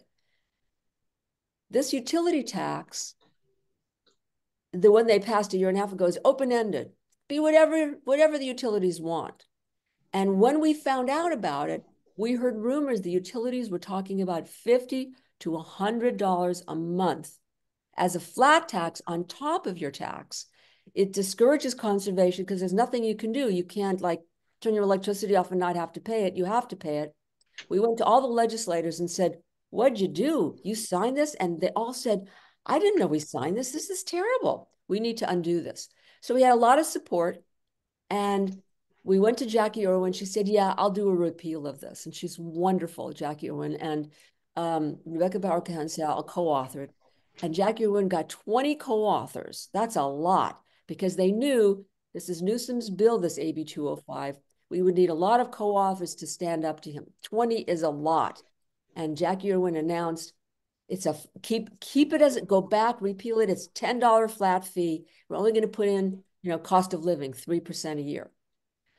So we were really excited about it. And then as the legislature went on, this bill never got a hearing. We organized 300 groups to sign a letter supporting this bill. 300 groups are like 250,000 people. That is a lot of people. You've got 250,000 people in 300 groups. You've got 20 legislators. We should hear this bill. And we're waiting to hear it. And I'm in close contact with Irwin's office, like, what's going on? I don't know. They're delaying here. They don't want to hear it. And the Assembly Energy has a new chair. And what they've done with these other bills, the rooftop solar bill that I was telling you about, they just turned it into garbage. They put in amendments that were just awful, so that the author actually, like, they're pulling their own bills. It's so awful. But we never heard this bill. Like, where is it? And this is the last week of session. So we sent out emails to everybody. I have a big list of people to reach out to. And I said, you need to call the chair, Petrie Norris, and say, we want to hear this bill. This is a bill that everybody wants. It's really important. And by the way, sorry, it's just so much information. This $50 to $100 that they wanted to do, well, they got caught. So they said, no, we'll do that later because it's open-ended. We're just going to do $24 a month. Not 10, not 50, $24 a month. You can handle that. And then next year we'll do 50 to 100. So we came up with this Flagstaff report that actually shows, even at $24 a month, 4 million households will see their energy go up. Anyone that makes over $39,500, which is basically poverty, they will see their rates go up. And people that are really rich and have big houses and spend a lot of energy, their rates will go down. So that's pretty awful.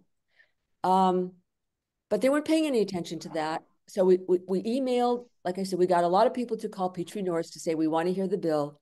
And the next thing we heard was, it's actually not Petrie Norris that's making the bill not get heard. It's Speaker Rivas, the new Speaker of the Assembly. So then we had calls to Speaker Rivas. And he was like, well, I'm not going to kill the bill, but I'm parking it in rules and I'm not sure what I'm going to do with it.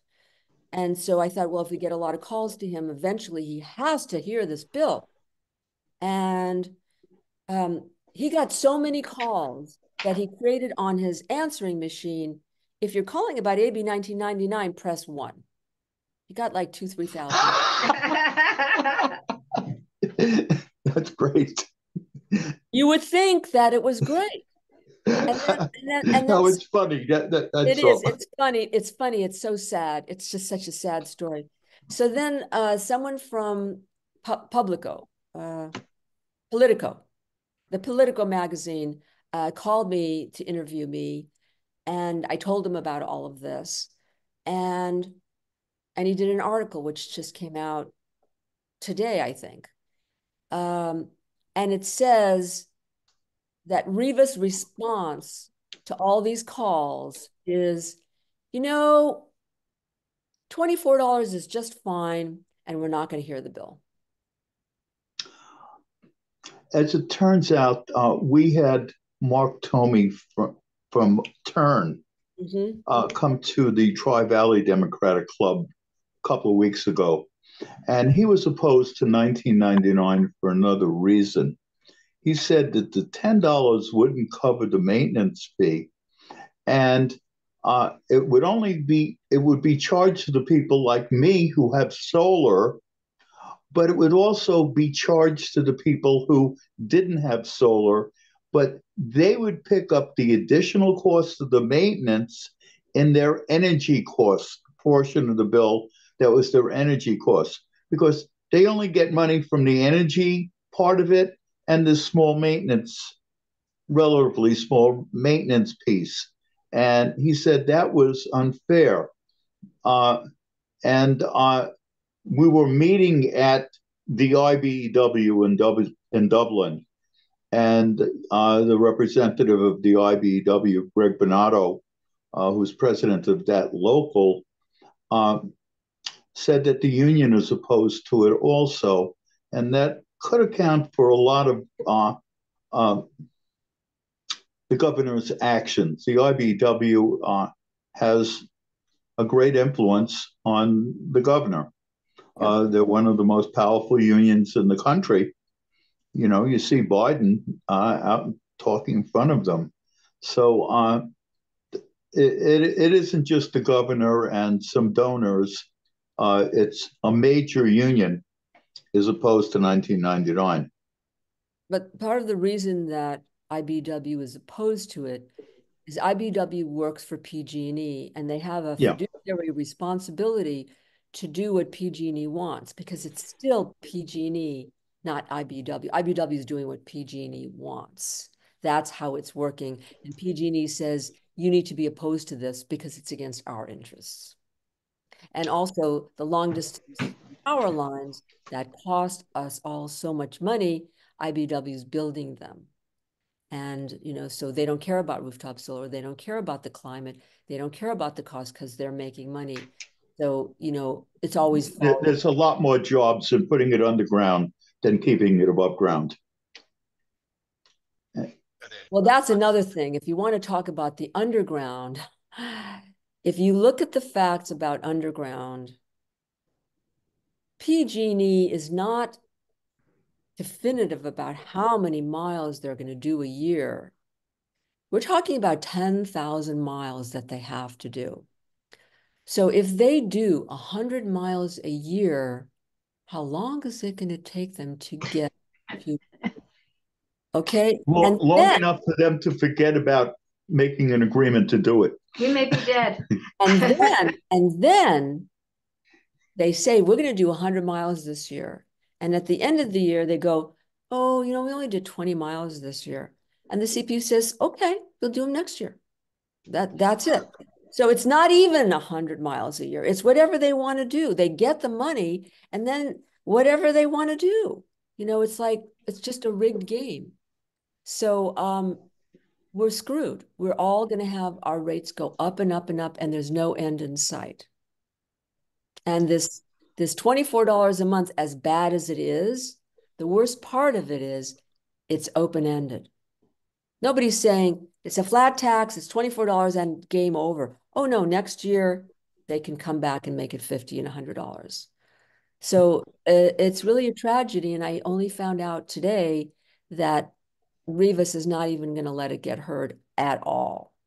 And so we're going to send out our last ask tomorrow to ask people to call Rivas again and also to call Governor Newsom. And we've just written our script. We're going to be sending it out tomorrow morning, and Brody will get it and share it with you if you're interested in making the call. We're basically have no rights. How do other states do it that have reasonable energy costs? I don't know all the states, but I do know that there's a group called ALEC, A-L-E-C, and they're like a collusion of all of the utilities. Like, how can we screw everybody? How can we figure out how to do this? And they come up with these cost shift arguments that are a lie, but it could fool people because everyone wants to blame the rich or blame the people who have rooftop solar because they're rich. But it's not true, because most people that were buying rooftop solar before they killed it were middle and low income. So because they save money and they want to save money, you know, like when you get a mortgage, it's a flat thing. So we are among the highest in the country. So whatever is going on in other states, it's just worse here because our CPUC is so captive and so you know, for the utilities that they just and there was anything else I wanted to tell you. We've proven that rooftop solar can save us money. We've proven that the CPUC, the information, the consulting firm that the CPUC used to do its cost-benefit analysis has a clear conflict of interest. All their client list are utilities. And so what they do is they come up with one information talking point, and then everyone uses the same one. You know, they just figure it out, and it's all, like I said, Alec has figured out how to do these talking points and cherry pick their information. So I'm not sure what else to say. If you have any more questions. Yes, somebody's got a question. I just had one comment about the IBEW. They are not in favor of rooftop solar, since those aren't union jobs, but they are in favor of the big centralized, like say, 80-acre project in Livermore Valley. That would be, so they'd be happy with that. By the way, what is the status of the Livermore Valley project? I forget the name of it. It's been in and out of the courts. Anyone know what the process of that? There's been a lot of resistance from some groups, but it's been in and out of the courts for several years now. I don't know enough about that, but I do know that these long distance solar farms, they ruin the desert for whatever species live there. They ruin visually the desert. And it's the long distance power lines that cause fires and blackouts. And rooftop solar doesn't cause fires and it doesn't cause blackouts. But again, the utilities have to keep making money. So as long as they allow them to be profit driven. What? Oh.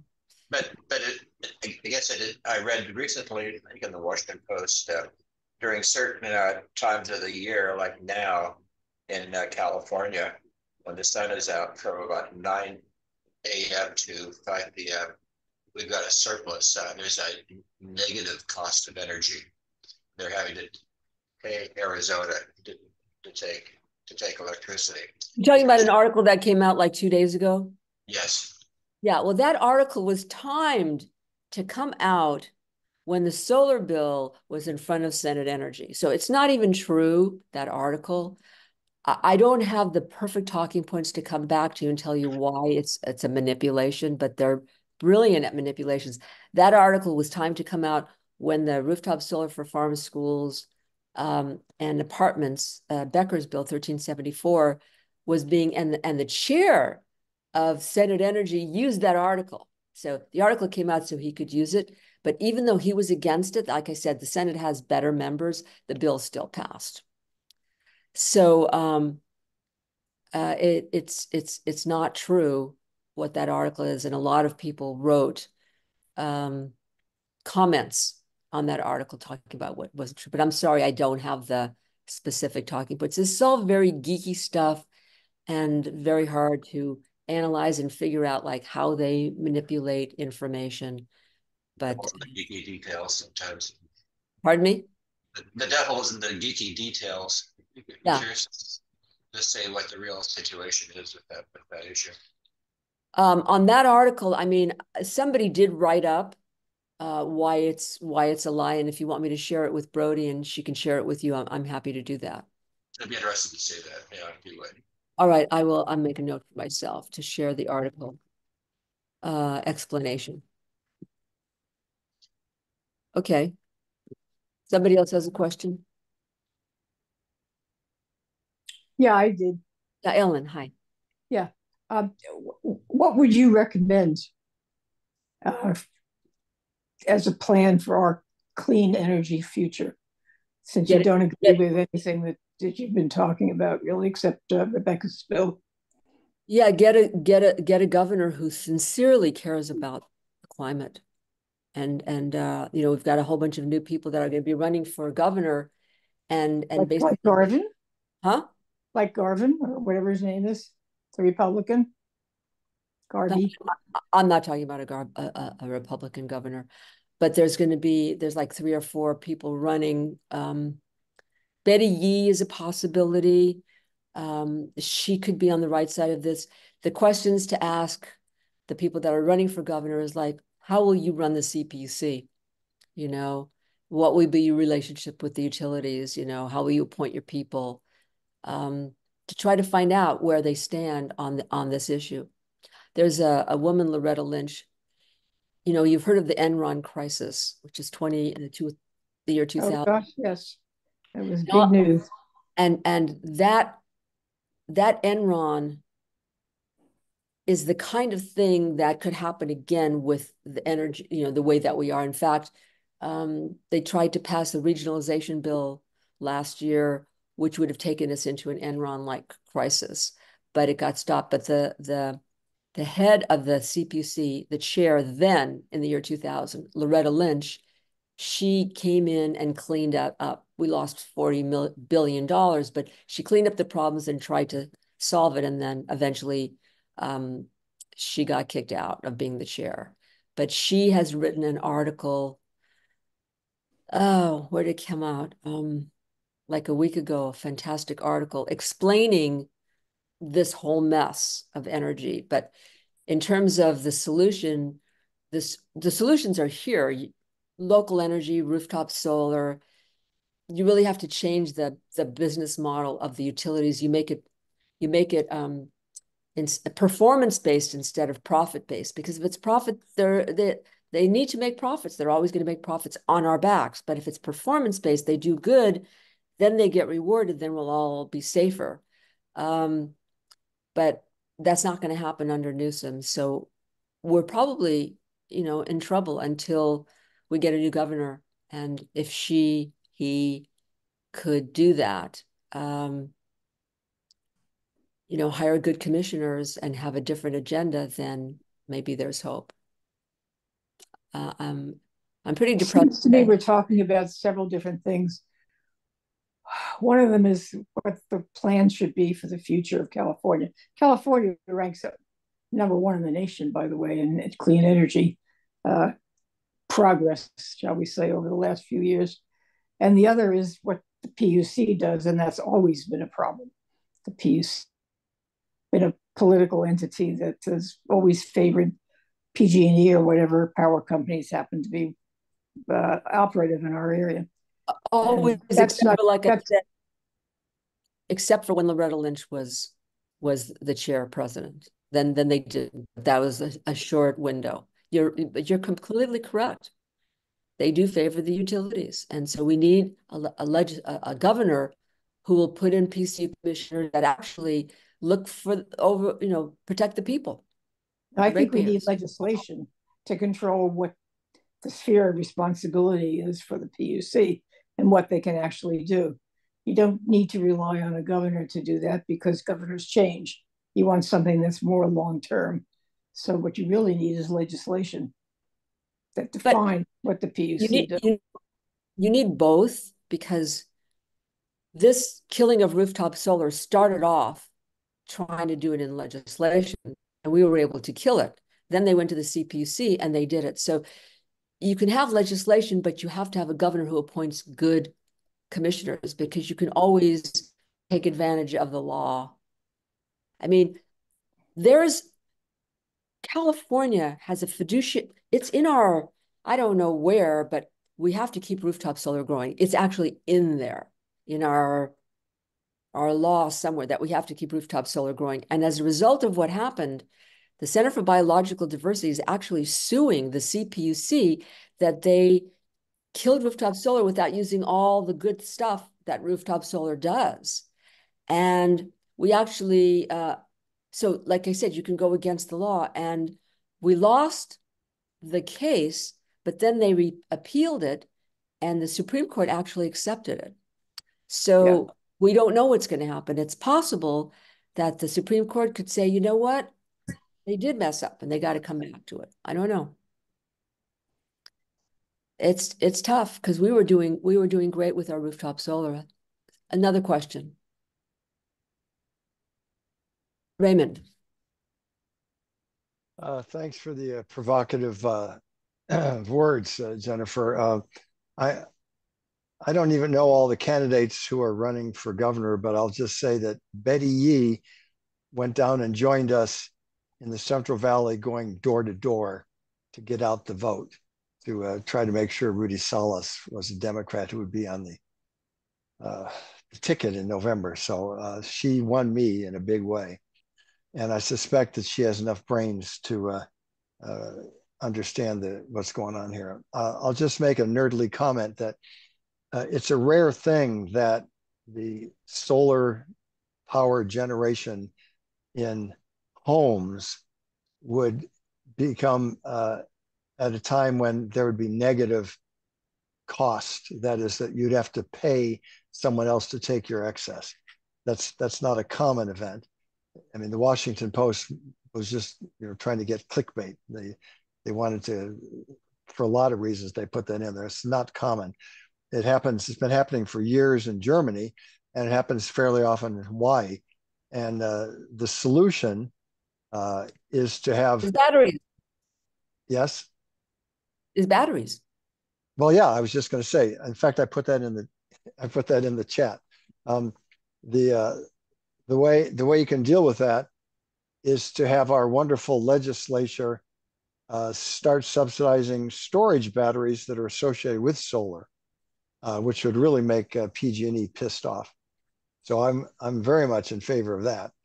And there have been a couple of fires associated with large, not homeowner, but large storage battery systems.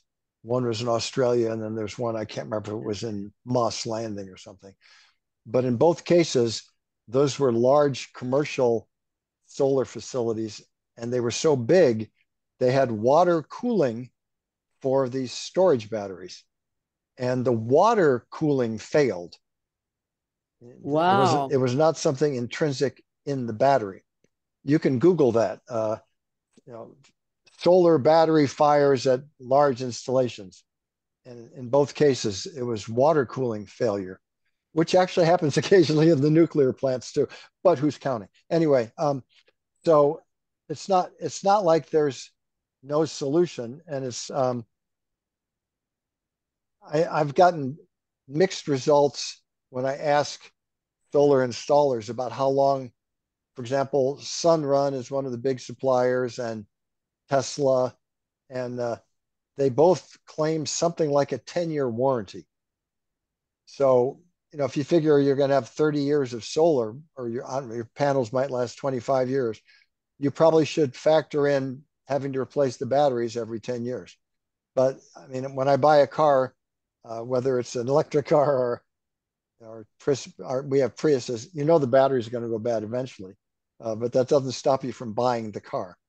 Anyway, I had posted the AB what is it, 2054 in the chat. That's Rebecca Bauer-Kahan's bill. Yeah, yes, right. She sent me a feed on that, and that looks really important too. So pardon me a second. My cat is biting me. Okay. So say hi to everyone, Cat, and then say goodbye. So I'm still on remote, so I can talk, but I think that we have to figure out how to get Governor Newsom out of there, because he's obviously turned his back. He's turned his back on us, and I can't swear that Betty Yee is the best person, but nonetheless, I'm voting for her. I will say about Betty Yee, we'll have to see what she comes out with and says publicly. I have met with her and I like her a lot. I have to see if she's strong enough. And then, Becerra just jumped in. Javier Becerra? Yeah, he just jumped in like a couple days ago, and he was a great AG. I just don't know where he is on this issue. So, are you talking about the recall or the next election? No, I'm talking about Becerra running for governor. There's not a new Newsom's in office for but he's term limited. 4 years. But people are already, he's in office for 2 more years. The election in 2 years. 2 years. Right. but I people just are want already in the to be running. clear about that. But there's also going to be a recall election this fall. Who are they recalling? There is? Who are they They're recalling? trying to recall Newsom as a way to get another chance to get a Republican governor because they know Right. that a Republican governor cannot be elected. Oh, And there's a Republican who was an ex-baseball player. That's the name He's running for Senate. I have to tell you, I am so disappointed in Newsom. I can't express how disappointed I am in him. It might be a great thing to have a Republican governor. I mean, don't count on it. Don't even think about it. I don't know what to say. I just don't. I'm so disappointed in him. I know that when the recall was happening, he didn't look that good. His polling was really bad, and Indivisible got really involved with trying to turn around and coming up with talking points, and they helped get his numbers to change. And he there was no like, well, thanks, guys. There was like, see how great I am? Look at how everybody loves me. So I don't know what to say. He's climate-wise, he just does really terrible things. I'll bet you that if Steve Garvey, the Republican, comes in, there'll be no solar. That's right. Yep, you're right. And I don't know that. I think you need to take a good look at what's going on, what Newsom's done and what he's been able to do, and what other governors in other states have been able to do or not do. There are some things he's done that's good. There's no question about it. But what I have seen is he skews the information that we read, and he makes it look like he's done a good thing, and then underneath it, something bad has happened. So, he really. I'd love it if you could give us some examples of that. Not tonight, but when you've got some time. Jennifer, were you going to go over some legislative bills for us, or? I told you there aren't any left. They've been all killed. There's two of them. There was 9 fantastic bills. There was a bill that said PG&E can't spend $3 million a year anymore buying legislators and buying. They invest 100,000 here and 100,000 there, and then that organization turns around and says, "Yeah, we support your bill." There was a great example with the Peralta College that they got $100,000 from PG&E, and they supported the utility tax, the old AB 205. And the professors from the college said, "Whoa, you can't speak for us. You got $100,000, but you can't speak for us. We think the utility tax is terrible." And they wrote this magnificent letter saying, not only is it terrible, but if you look at all the groups that support the utility tax, they all got money from PG&E. And that's so, I don't know. There were 9 bills that were signed into law recently.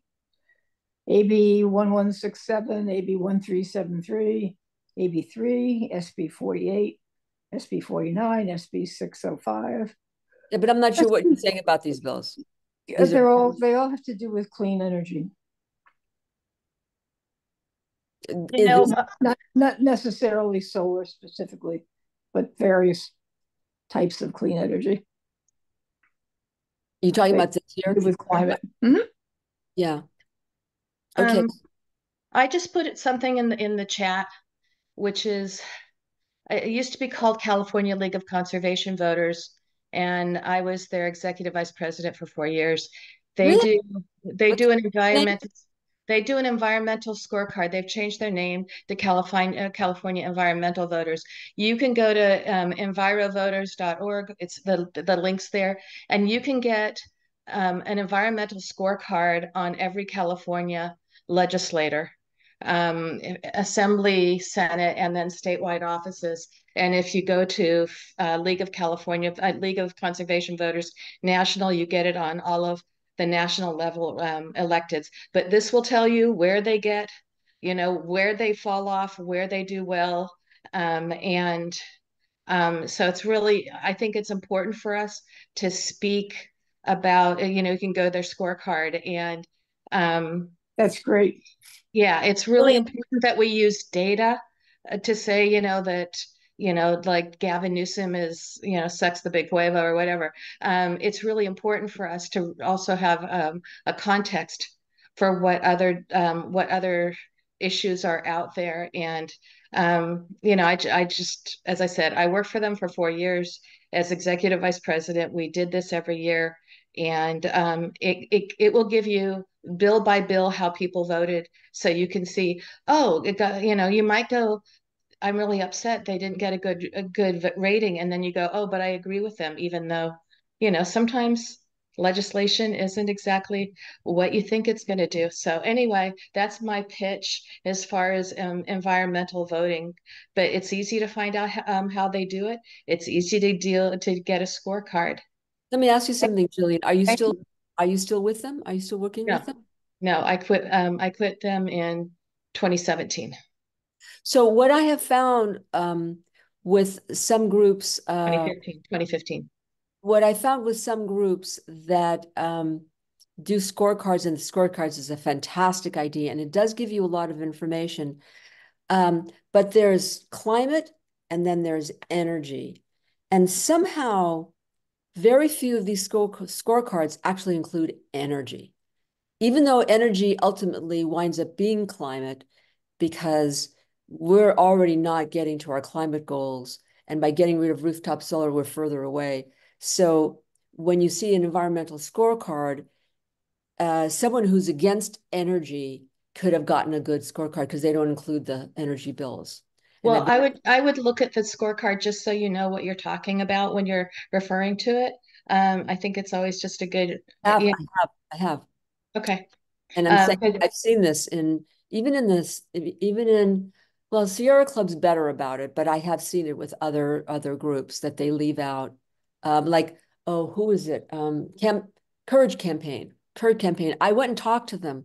The Courage Campaign is notorious for leaving out energy, and I've talked to them to include energy, and they just won't do it. Well, I invite you to look at it. I'm no longer part of them, so I don't have a dog in this one, but we always used to look, I mean, theirs is basically on legislation. They basically look at how they vote on legislation. And no, I understand that. All of them do. The Courage Campaign is also on legislation. Right. So anyway, it was just a resource that I wanted to offer the group.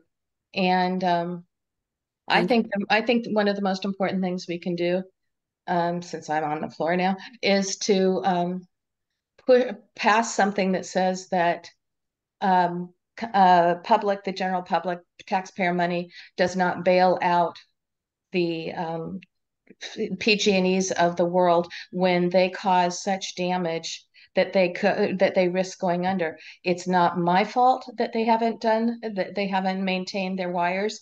It is not your fault. And some people have said, well, it would hurt the shareholders. Well, the stock market is gambling. And so if your stock does well, you make money. If your stock suffers because the company has screwed up, you deserve to lose money on your investment. That's just 1,000%, 1,000,000%. I agree. Anyway, yeah, no. Anyway, so there are scorecards out there. I just wanted to share that. And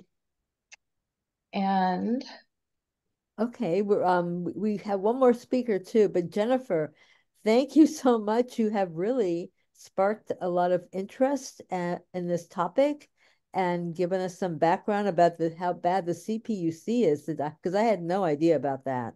I know, and I didn't want to overwhelm with too much information, but I'm more and more realizing people just have no idea. It's so geeky and weird. You can't wrap your head around it. You have to like sit and hang out with it to understand how much power they have and how much control and how bad it is. So thank you very much for allowing me to speak to all of you. I appreciate the time very much. Thank you. Thank you. Yes. Thank you. You're so welcome. And Rick, I'll turn it over to you. Thank you, Brody. I want to thank our last guest and bring on our final guest, Rachel Hurd. is going to speak about our special election that's coming up on May 7th. And Rachel will speak on measures E and F and what they actually do. I think we're all familiar with Rachel. She was elected to the San Ramon Valley Unified School District Board of Education back in November of 2006 and is serving her 5th term. She serves as a board liaison to the Special Education Community Advisory Committee and the San Ramon Valley County of PTAs. Prior to being elected to the Board of Education, Rachel was an experienced parent leader and volunteer in our community. I've gotten to know Rachel when I was part of the Leadership San Ramon Valley, and Rachel's very much a part of the leadership team there that helps new leaders of our community learn about the community. And so I want to welcome Rachel Hurd as our last speaker tonight. Thank you so much for having me. And I completely forgot last month when I was supposed to talk to you, and I want to apologize about that again. Our campaign is for renewing one parcel tax and adding another one, and it was a strategic decision to do it as 2. That's kind of an unusual way to do it. It's a special election that ends on May 7th, which is 11 or 12 days from today. It's a mail-only ballot, so anyone in the San Ramon Valley Unified School District's borders would have received a ballot during the week of April 8th. And I don't know how many of you live in the jurisdiction. I hope you've already looked at your ballot and voted it, but if you haven't, please find it and do so. Basically, these funds are desperately needed. We are the 5th lowest funded unified school district in the state of California. All of the other school districts in that group of 5, and then probably the next 5 below that, and probably even more than that, have parcel taxes. So parcel taxes are kind of a way that a school district with our demographics survive, because the way we fund schools, and I'm not arguing with the concept that districts that have kids with higher needs, such as they come from low socioeconomic backgrounds or English learners or foster or homeless youth, clearly need more. But the problem is the way the formula is that the base that everybody gets isn't enough to adequately pay your teachers and keep the lights on and do the things that you want to do. It doesn't even fund the basics. And so you have to go out to your local community to ask for support. So this measure E, which is the renewal part, is the 3rd time we've renewed. We first passed this measure in 2004. We renewed it in 2009, and we renewed it again in 2015. And then now the 9 years is almost up, and so we're renewing it again. Same rate. This time we added a small cost of living, because you can imagine over 20 years, the buying power of that amount goes down. And then so that is just like the basics to keep that going. It funds the academic program, and it currently, the math works out that it funds 56 teachers. And so if that funding isn't renewed, we got to figure out how to pay for those 56 teachers some other way. And my bet is that we would have to get rid of some of them. The other measure is to replace a temporary funding stream that the state gave to deal with student learning loss and social emotional needs from COVID. And all the school districts in the state got this money, and I think everybody put it to good use. But in our district, we put it to the use as it was intended, to build systems of support to help kids that were struggling academically as well as social emotionally. And what we found is these are really, really needed supports that were needed all the time. They've always been needed, but the kids didn't get better like that. There's a lot of kids struggling with social emotional issues, particularly behavior. So they missed all that time, especially the little guys. They didn't learn how to do school. And then they found other characteristics about other age spans, about things that they just didn't learn while they were doing school on Zoom. And so this additional $98 a year is to fill the hole from the state money stopping, so that we can keep these really valuable supports.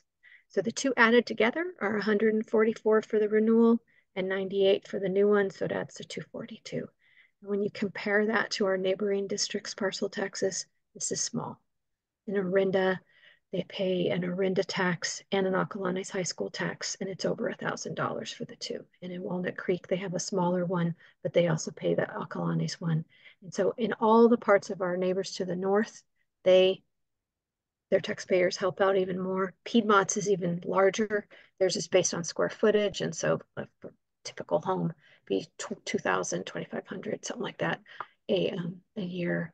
Palo Alto, which is one of the best funded school districts in the whole state, they have a parcel tax. So basically communities that really care about education and aren't anti-tax do these things. And so we really hope you'll support us by voting yes on both measures. Any questions I can answer?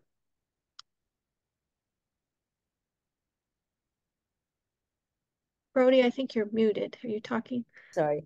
So thank you for all those details. I know, I mean, I've been talking about E&F, but I didn't know exactly what they were all for. So thank you. Yeah, the unfortunate thing was the East Bay Times wrote an opposition editorial on both measures yesterday, and they've always supported our measures before, but they now are against pretty much any school measure all over the Bay Area. But it's like he says we don't have a plan for the money. I think I was pretty clear about that it's filling, funding streams that would be going away. He claims that a special election is disingenuous, even though that's been the strategy we've used every time. He made similar claims about people who did their measure during the primary. So, I mean, basically, Mr. Bornstein is against school measures now, unfortunately. But I really hope you guys will support it and continue to support the school district. Yeah. Nancy, did you have a question? No? Okay. I know I voted a couple of weeks ago and I used my ballot box and I'm like 3 miles from the freeway out Camino Tasahara. And I put it in this ballot box and I could tell I was the only one in there. And the next day, I got an email from. Isn't that amazing? Same thing happened to said, me. It's so "Oh, gratifying. Yeah. It's faster than the post office. Yeah, and yes, and they sent me a text too, and so it was reassuring to know that my little, my ballot box, it was way far away from things. Yeah, I got an email and come every day. Yeah, so yeah, this vote by mail thing really works. Yes, or by ballot box. But, right, what I mean, the idea that you fill out everybody gets a ballot and you fill it out, and yes. You can take your time. We got the text messages also, but maybe Mr. Bornstein has to be reminded that if kids can't read, they're not going to buy his paper. That's a good one. We should write that. We should write an editorial letter about that. Ellis, will you do that? The next time I see him. No, he could write it in the newspaper. Apparently he reads the newspaper, so he writes for it. So we could send it to the newspaper. Yeah. I think he's just become a very negative man. I think when he investigated the pensions, it just really jaded him. Never quite been the same since. What happened about the pensions? Remember when he did all that in-depth research about the pension problem in California? I mean, he uncovered some really important information, but I think he became kind of anti-government after that. Not for the school district. I see. Yeah, no. He did a lot of work related to pension. And of course, we have dear old Mike Arata, our nemesis from the post, all those other school bonds that we had, and he comes to school board meetings every month, and he talks against the measures E&F, along with his friends, the five women from Moms for Liberty. So I urge you all to come to the San Ramon Valley Unified School District board meetings because to support our school board and to counteract the effects of Mike Arata and Moms for Liberty. And there's another big group that's called Stop Moms for Liberty, and that's great. They come too. So there's about AAUW comes. We have a lot of people in our audience. AAUW, and there's about between 4 to 8 of us that come every month to the and make a statement at the school board meetings. Yes. So yeah, active and engaged community. yes, yes. Well, thank you, Rachel. Well, you guys have been on Zoom for a long time, so I don't want to keep you any longer. Thank you for being. But thank you for your support. Yes. Good night. Good night. Good night. Bye-bye. Do we have any ideas about what we want to have meetings on next month? I'm going to try to get a University of Berkeley professor, but apparently about 9 of the 9 people that I contacted were on sabbatical. So I guess it must be the sabbatical quarter or something. And so they can't all be on sabbatical. Well, I don't know. There were about at least 6 or 7 of them that were there. The others go for teaching assistants and assistant professors instead. I'm just kidding. I don't think they're going to have time. Or the teacher residence program the new program that they're having. They probably would have less time than the professors, yes. But and then I thought maybe we would talk about water issues, you know. That's what we're talking about next month. Right. We're having somebody from the Zone 7 Water Board, Dawn Benson. Dawn Benson. She's one of our members, but she's going to talk about all the water and the pollution and, you know, and the bigger county. Well, I think the Water Board, Zone 7, extends into Contra Costa. I'm not 100% on that, but I think it does.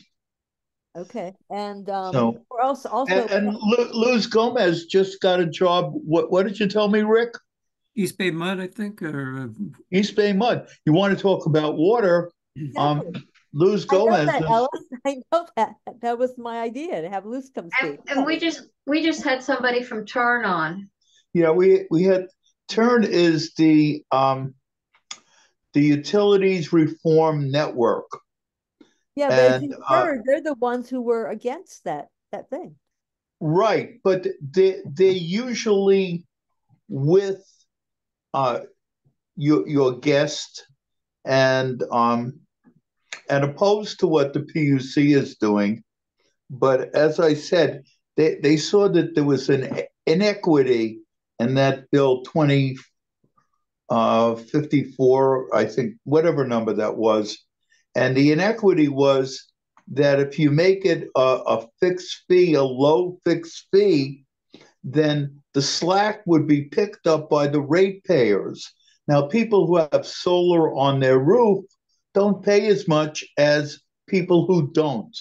And the people who have solar on their roof tend to be at the higher end of the economic scale because we could afford to put the solar on our roof. But if you're a renter and you're buying directly from PG&E, the rates are like 40 cents, 42 cents a kilowatt hour on average, 64 during the day, and something like 30 something at night. So the people who don't have solar really get screwed on that. That was the problem that Turn had. And then another topic would be plastic pollution. Is anybody interested? Yeah. Well, I gave up driving. Plastic pollution? Oh, I thought you said traffic. No, she said plastic. I don't know. We have a chemist on here, a PhD in chemistry. I don't know. I don't know if he's marched away. Mark, you there, or is that just your picture? Oh, you can look. There's only. Oh, I see. Oh, you mean Mark? Yeah. He's got the periodic table in back of him, right. But he's got a PhD in chemistry. Yeah, earlier. Yeah. Yeah, I'm a chemist. I'm here. Yeah. So, would you be able to pick out a speaker for plastic pollution? Oh man, it's a tough thing because we collect all this plastic for recycling, and yet not all, very little of it's actually recycled. Right, exactly. They can't be recycled. Very garbage companies talking about recycling plastic and how it's becoming a burden, and they're putting it in the water or something like that, trying to get rid of it. Well, actually, it does get recycled. It becomes part of the fish, and then we eat the fish. Right. And anyway, I'm serious about this. If anyone has a good speaker on that, let me know. Okay. Well, I'm trying to get Jerry McNerney, and he can also speak about AI. He's kind of an expert. Yeah, that's good. That'd be Yeah. good. Oh yeah, another topic would be disinformation. Yeah. Yeah. And I this have plenty of disinformation. Yeah, will you please get away? well, thank you all for being here, for staying at the end. Thank you. I wish Yeah, you thanks. Okay. and Rick, thank you for getting Michael Baker. He was wonderful. He really was. Yeah, And you know, Yeah. it was like he could, I thought he wasn't able to speak very long, but it seemed like he could go on quite a long time. I know. Right, he's got that kind of personality. Yeah. Well, we got the about- impression that he was only going to be speaking for a few minutes because he was in another state, he but told us he couldn't speak because he was in Boston and he couldn't speak. But then he said, well, I can speak, you know, maybe I said, can you speak like 10 minutes and 5 minutes for questions? They said, oh yeah, I can do that. well, And then later on he goes, well, I want to speak longer. yeah, well, he got on like So we 15 did- minutes before the meeting and was talking. So it so, was like an hour altogether, I think. so anyway, I'm glad he could. Yeah, no, he's I got the idea. He spent a day on the plane and he didn't speak to anybody, and he just had all these words bottled up. Well, apparently he's got a son with him, and yeah.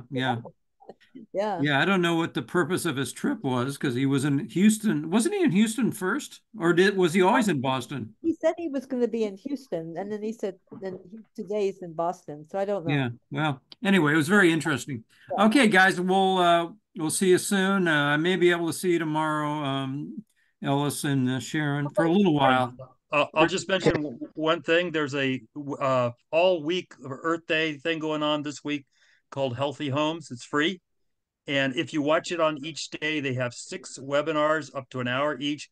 Yeah. One's on water, one's on, plastic. I just put the link to the one I just listened to on forever chemicals. And it's a really, really good series. It's free. You've got the link in here. Great. Yeah, but you have to watch them on that day. The next day, they shift to the next 6. You can watch them in any order you want on that day, but there's like 36 total.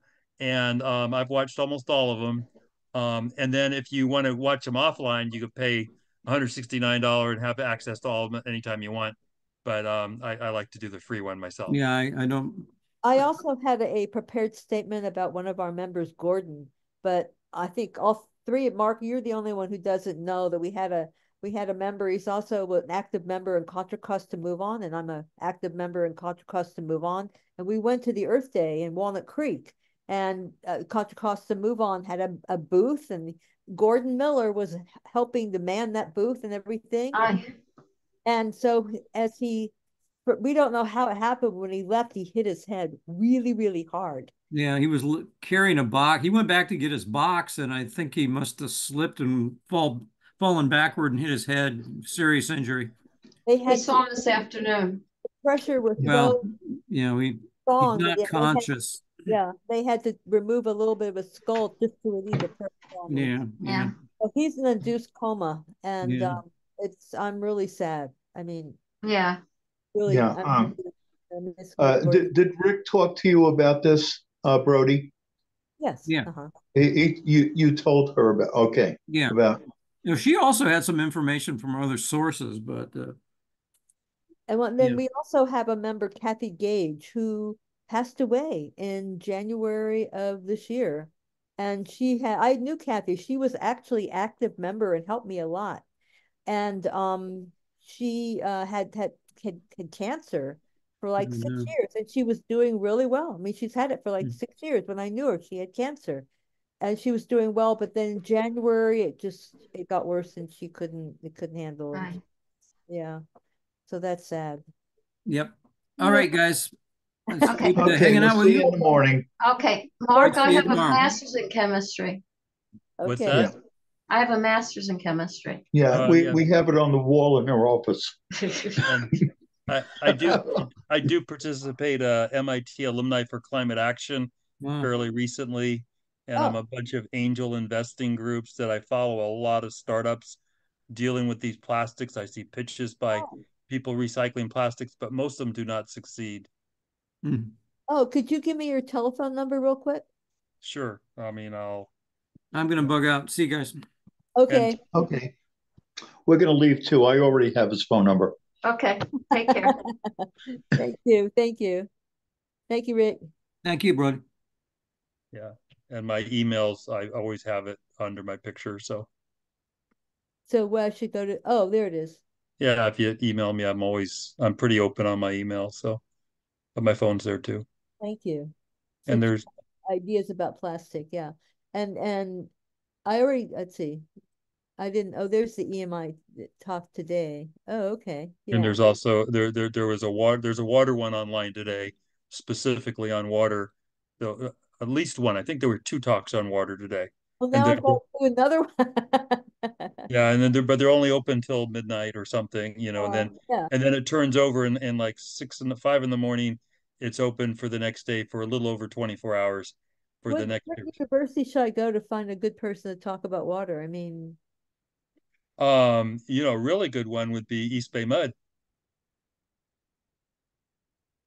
East Bay Municipal Utilities District. There are people who do water analysis and policy, and they're pretty good, I think. oh, okay. Okay.